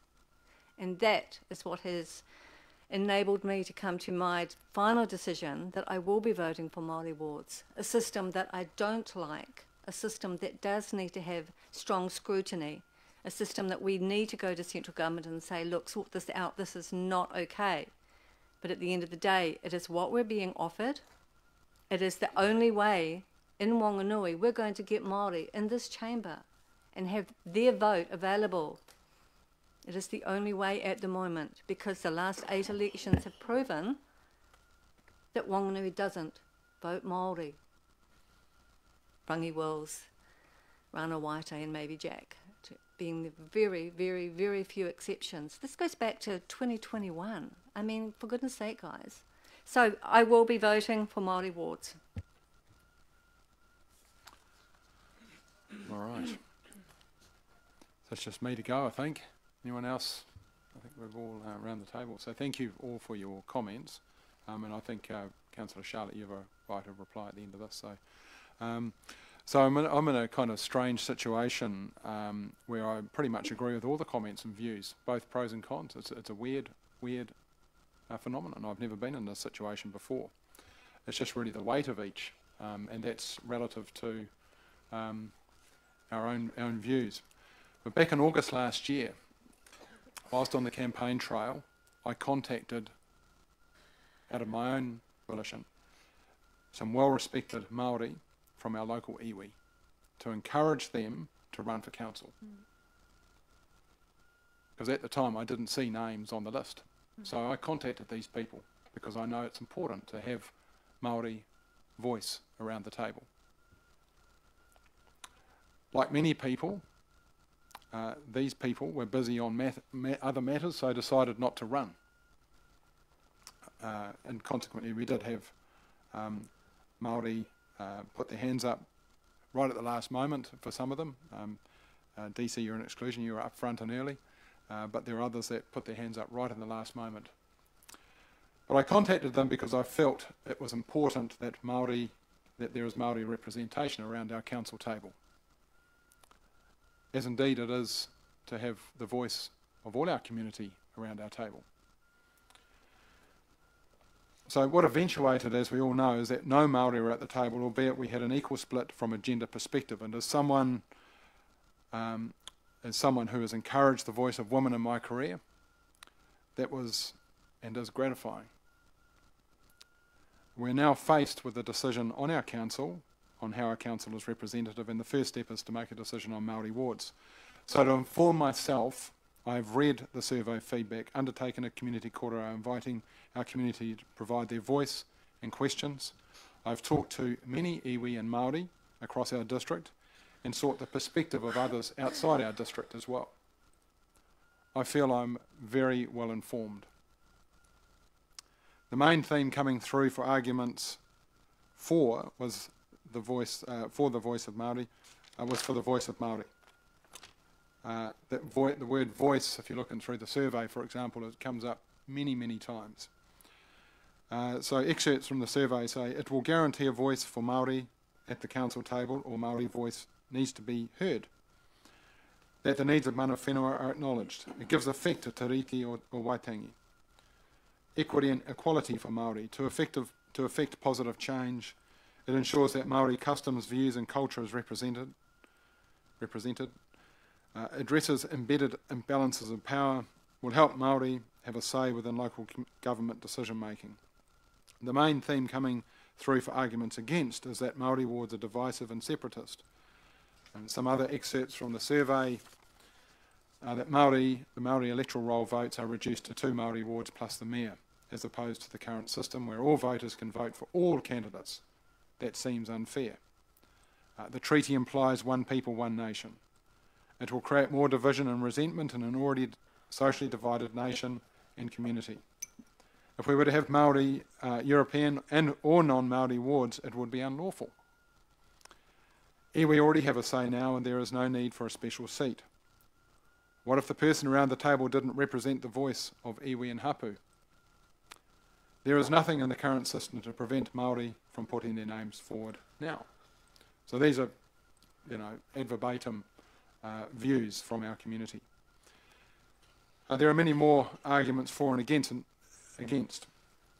And I'm sure I speak on behalf of everyone around this table that we are absolutely for having Māori at the council table. Hence my approach to Māori during the campaign.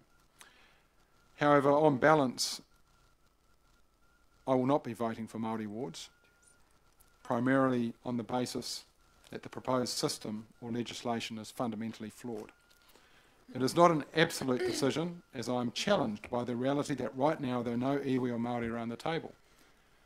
and we've had letters of support from our iwi as well. I would like to explore with our iwi, hapu and Māori other ways we can hear the voice of Māori, so that we can make decisions with their voice being heard even better than it is now. I would also like to take this issue to central government, highlighting that the legislation is wrongly intended. I believe that both sides of this debate agree with that. From talking to iwi and Māori in our district, I believe we are making good progress in partnering to deliver good outcomes for Māori and all our people. We are cooperating and combining resources to get ahead. And the whakatauki says, Nāku, te roro, no te roro, ka ora ai te iwi. With your basket and my basket, the people will live.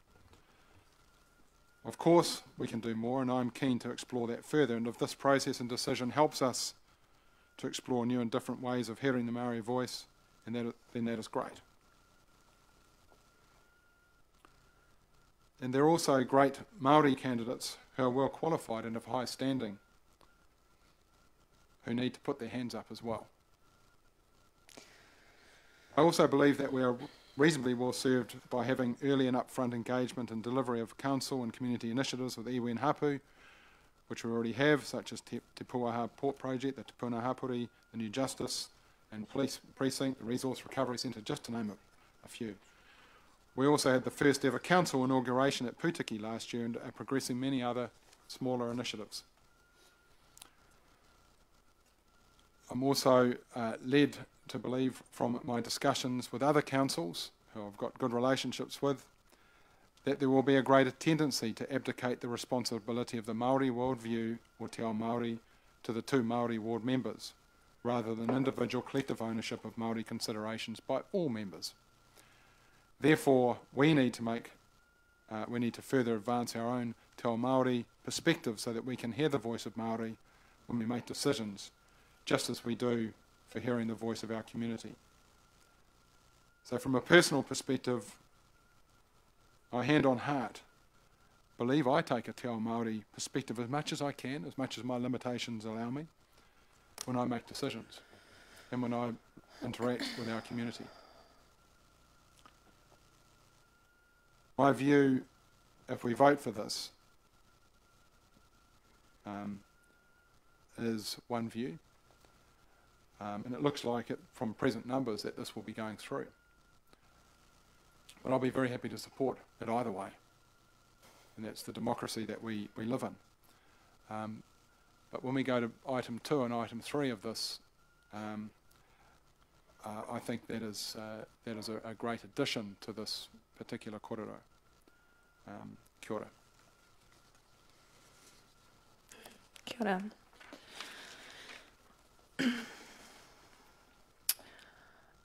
It is absolutely our individual responsibility to be on our own learning journey with te reo and te ao Māori, regardless of whether we have Māori wards implemented or not. Through this process of figuring out where I sit with this, it was actually really helpful that across the ditch they had the Voice campaign happening.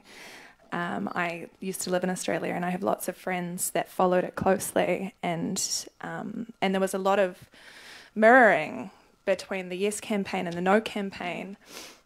And, you know, obviously for me the result was incredibly disappointing, but poignant that referendum happened on our election day, and only 10 days later we sit here as a table of Pākehā voting on Māori representation at our table. It felt ironic. I personally feel very driven to encourage as many of our people to engage in our local democracy as possible. And I want to live in the most politically engaged district in Aotearoa. I believe implementing Māori wards could be a positive step in this direction, and it's our responsibility to ensure that we're creating as many opportunities as possible for meaningful participation for Māori within our system. Again, thank you to everyone for all your words. There's been a lot of insightful discussion and debate today. For anyone that is still on the fence, I implore you to vote alongside me to implement Māori wards. Ngā mihi. All right. So look, I'll just take a moment to say once again, there's been a lot of thank yous today. And to get to this point, and what I've seen around the table and felt is emotion and passion and strong advocates all around the table for increased Māori participation in our decision making. That goes without question. So, so I think we can all 100% agree on that. So, thank you for your views. So comments are finished. So there are no further comments. I will put the motion on the screen that the council establish Māori wards effective the 2025 and 2028 local body elections. All those in favour? Keep your hands up, please. Okay, very good. Okay, thank you. All those against?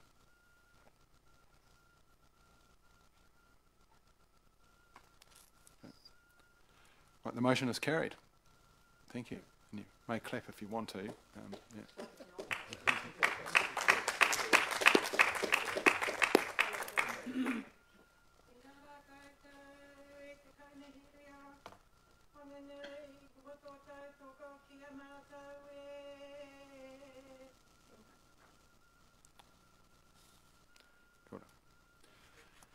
All right. Right, that will I kind of don't know where to go to from there. That's we have two more motions on the table. Yeah, we've got two motions on the table. What I think we'll do is let's just take a break, and it's now 5:12. If we're back at 12. Could you just reconsider not carrying on? Are these going to be quick? Are they? Okay. Okay, that's fine. Yeah. Okay. Well, let's carry on then. Okay. Right. So we'll do this as 2 and 3, but hopefully it'll be quick, right? So, any questions on number 2, that the council lobby central government and take a remit to the 2024 LGNZ annual general meeting, asking that a review of the way Māori wards are established be conducted to ensure inequities are removed. So, Councillor Josh. Thank you. Yes, I'm happy to support this. My only comment will be, and I have made this previously to elected members in a different forum, but that if we vote for this, this has to be more than just a... Question. Oh, sorry. Questions. Sorry, I've jumped ahead of myself. I will wait. Questions from... I was just wondering where your question was. Councillor... Can I get clarification on what inequalities are being looked at? Like inequity. Well, inequity. The fourth word from the left. The third. No, the fourth from the left. Fourth from the left. Third from the right. Inequities. Oh, gee, yeah. Okay, what's the definition of inequities? Is your question? In context for this. Where are we going with it? What's the outcome? What's the problem we're going to achieve? The mover or the seconder to... Whoever's got the... Well, I drafted it, so where I was referring to, it's the 2 and 10, that the if you're on the Māori wards, you can't vote for the other 10. And that's not equitable. You only get 2 votes, not 10, and you're excluded from the general ward election. Okay, thank you. Can I make a suggestion, Mr. Mayor? Sure. The mover and the seconder might want to consider turning that around and saying about, instead of ensuring inequities, because it is a bit broad, instead that they say they're established to better improve Māori representation in local government. Okay, common language, plain language. Well, turning it into a positive rather than negative. Okay, can I get the support from Helen and Jenny on yeah, happy with it, with inequities? Okay.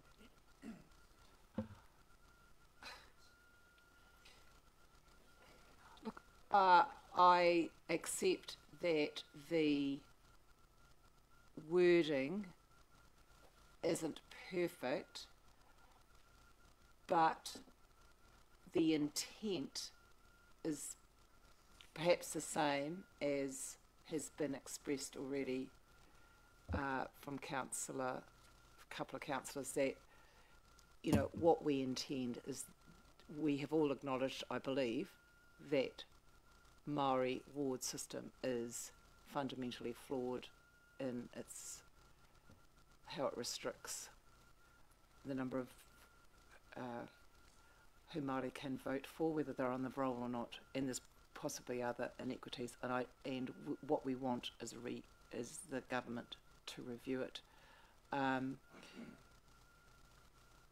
We will have no control of that, and it's not fundamental that we get every word right in this one. You know, like, is the intent. I think that's a big issue, and I just don't know how much time you want to spend on it. So can I just have a comment, please? No, not yet. This is question time. Well, okay, can I ask a question then? Yeah. Now that we've carried the recommendation for Mayoral Ward, why do we need these two? Because we all believe that the system, well, we all maybe bar one or two, but I think unanimously we believe that the we use the word fundamentally flawed, or the system's flawed, or the legislation's flawed, words to that effect. We just passed a flawed recommendation. Yeah. Well, I think we all agree with that. Yeah. So look, I think I'm happy to leave it as it is. Reason being is that we would be able to expand on what the definition of inequity is, rather than do it here, because otherwise we might come up with a big long list. So I think that will be implied in whatever the remit goes to LGNZ AGM or other formats that we might use to lobby central government. Any other questions in relation to item 2? No? Okay, no further questions. Then I propose that, we've already moved it, haven't we? Okay, so any comments? Right. So Councillor Josh. Thank you. I'll have my second go at it. So as I've mentioned to elected members in a previous forum, I will support this, but just want to emphasise that we have to take more time to really get this right, to develop a really robust remit and proposal, rather than doing what we normally do, which is to spend an hour or so talking over the various remits that go through to the LGNZ AGM, you know, a couple of weeks before the meeting. So if we're going to do this, then we need to do this well and dedicate a period of time to it, and it may be that some elected members who are also interested in working more closely on the representation review may also want to take up this opportunity as well. So I will support it. Thank you. Councillor Ross. Procedurally, I could be in the wrong. In standing orders, is the capacity that when a motion is carried, should it be unanimous, that on record we can indicate it's a unanimous vote? Am I out of order? Because I'm hoping that should item 2 and 3 be unanimous, that for the public record we show that we are unanimous in that approach. I think that's what we do record anyway. Yeah. So. Yeah. Well, it says carried and there's no one against it. Yeah. All right. Great. Councillor Charlotte. Thank you, Chair. Over the last few months, while we have collectively been trying to figure out where we sit on the Māori ward issue, this has been the biggest hurdle, wall, block that all of us have come to, which is, you know, and I really appreciate this motion, and I will definitely be supporting it. You know, it has been said that there has been lobbying in the past from Rotorua, which failed. But I think that many councils will be up against this and will feel the same way that we feel. And I would like to see us all lobbying for positive change to create as much equity as possible. I will be voting for this. Thank you. Councillor Rob? Yeah, thank you. I will not be voting in favour of this. I believe it's quite premature to actually be coming up with a resolution such as this. Last weekend, the whole political landscape changed, and we now see a party, New Zealand First, that are advocating for no separate race-based ward system. We may well see between now and the next conference a situation where the right to have a referendum is reinstated. I think it's far too early to be passing this, which may reflect some of our political views that are around this table, certainly not all. So I think that this should be done later on, if it's going to be done, when what is actually happening at a central government level is played out. Thank you. Thank you. Right, so no other comments. So the only comment I would say is that there is an and there, the council lobby central government and take a remit to the 2024 LGNZ AGM. So I'm not encouraged at this stage about the remits that are taken to LGNZ. I'm not sure if they're effective in receiving outcomes in favour of the remit. I just haven't seen any evidence that they work. So the first point there is around lobby central government, and I think we've given that the majority of us, whatever that is, have agreed that there is some kind of inequity or flaw in the system, that we be very clear about what we are taking to central government, and we push that part the hardest. Yes, we'll do a remit, but whether it lands or not is another question. So the lobbying of central government to me is the key point there. Councillor Jenny, you must have come in late. I did, and my apologies. The reason I drafted it like that with the and, it was going to be a capital letter and, was because I also don't think that the remits have a lot of grunt and don't get particularly far necessarily. So I want us to take a bigger responsibility and actually go direct and do something about it. So I support your statement. Great, thank you. Right, so no further comments. I'll put the motion on the screen that the council lobby central government and take a remit to the 2024 LGNZ Local Government New Zealand Annual General Meeting, asking that a review of the way Māori wards are established be conducted to ensure inequities are removed. All those in favour? Aye. Against? Motion? You against? Okay. Thank you, Councillor Rob and Councillor Charlie. Okay, the motion is carried. Okay, item 3, that the council continue to work with iwi and hapu to consider alternative options to further enable representation and participation of iwi and hapu in decision making. So thank you, Councillor Deputy Mayor Helen and Councillor Jenny. Any questions in relation to this matter, this item? Okay, great. If there are no further questions, propose that we move the recommendation on the... Oh, no, we've moved it. Okay. Do we have any comments? No comments? All right. Okay, I'm not sure. I think you were quicker off the mark than Rob was. Councillor Rob, so Councillor Michael. Youth versus experience. Sorry, Rob. This is the one I'm really excited about. This is the one that I think could actually make a dramatic impact.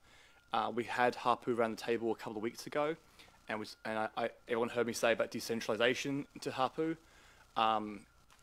I think me and David mentioned there's like 30 hapus. This, I think this is the one where we see a dramatic impact to not only Māori participation, but getting a really good network effect on what is the issues, the pain problems, and the resolutions that make sense at a really local level, like local serving locals, right? So I'm excited for that one. Thank you. Councillor Rob and then Councillor Kate. Thank you. We're here today to decide on the best method of giving greater representation to Maori. And we've done it. We've done it in point 1. We've decided that we're going to introduce Maori wards. So this is, once again, the same comment I made for the last one. But this is superfluous. There's no need for this.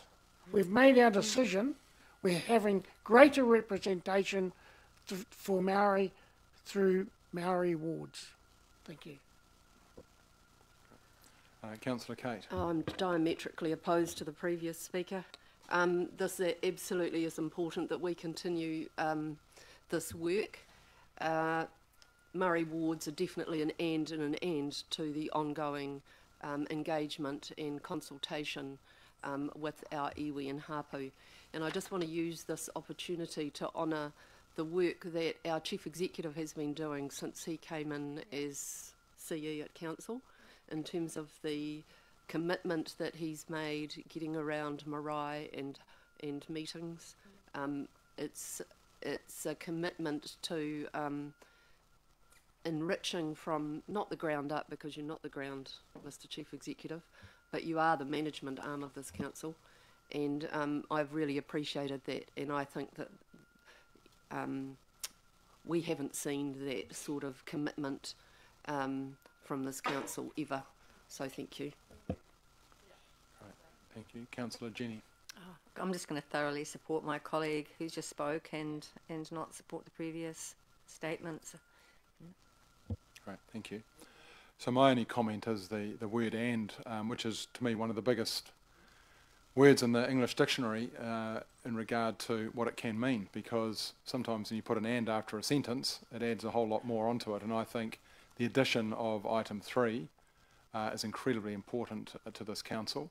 I'd like to think that we work with our iwi and hapu in a really constructive way already.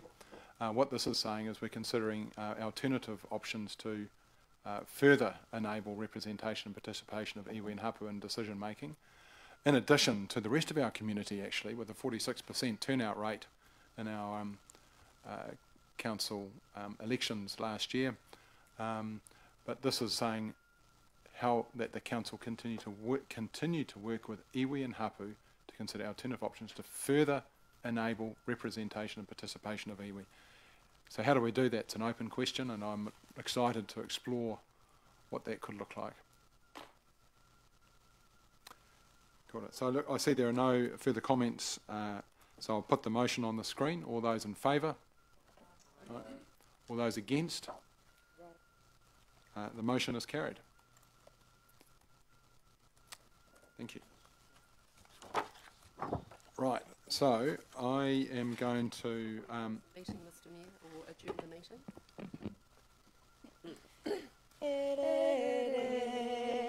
Te awa tupua Mai te kahui ngona Ki tāna roa Ka wakapiri a mai Nona piringa Inako Tama upoko Tupo po te ki Ko te awa ko Ki awa te awa ko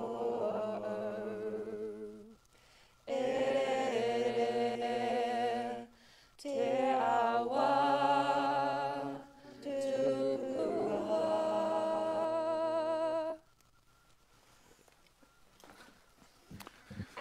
Well done. give that a B minus. I think we can probably improve our efforts. Yeah. Yeah. I think we're going to come back to the annual plan. Coming back to the annual plan. Do we have...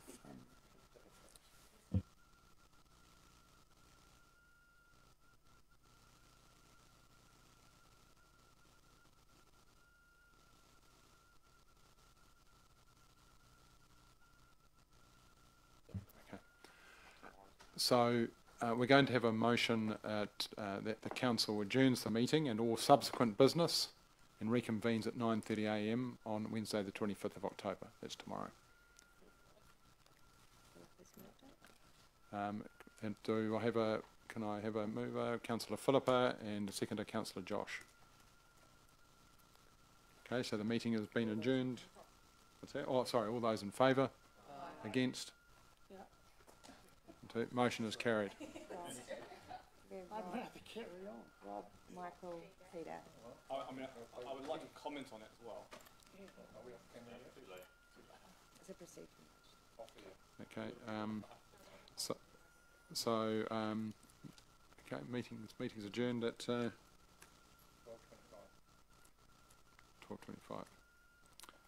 Okay, and we'll stop the public live streaming.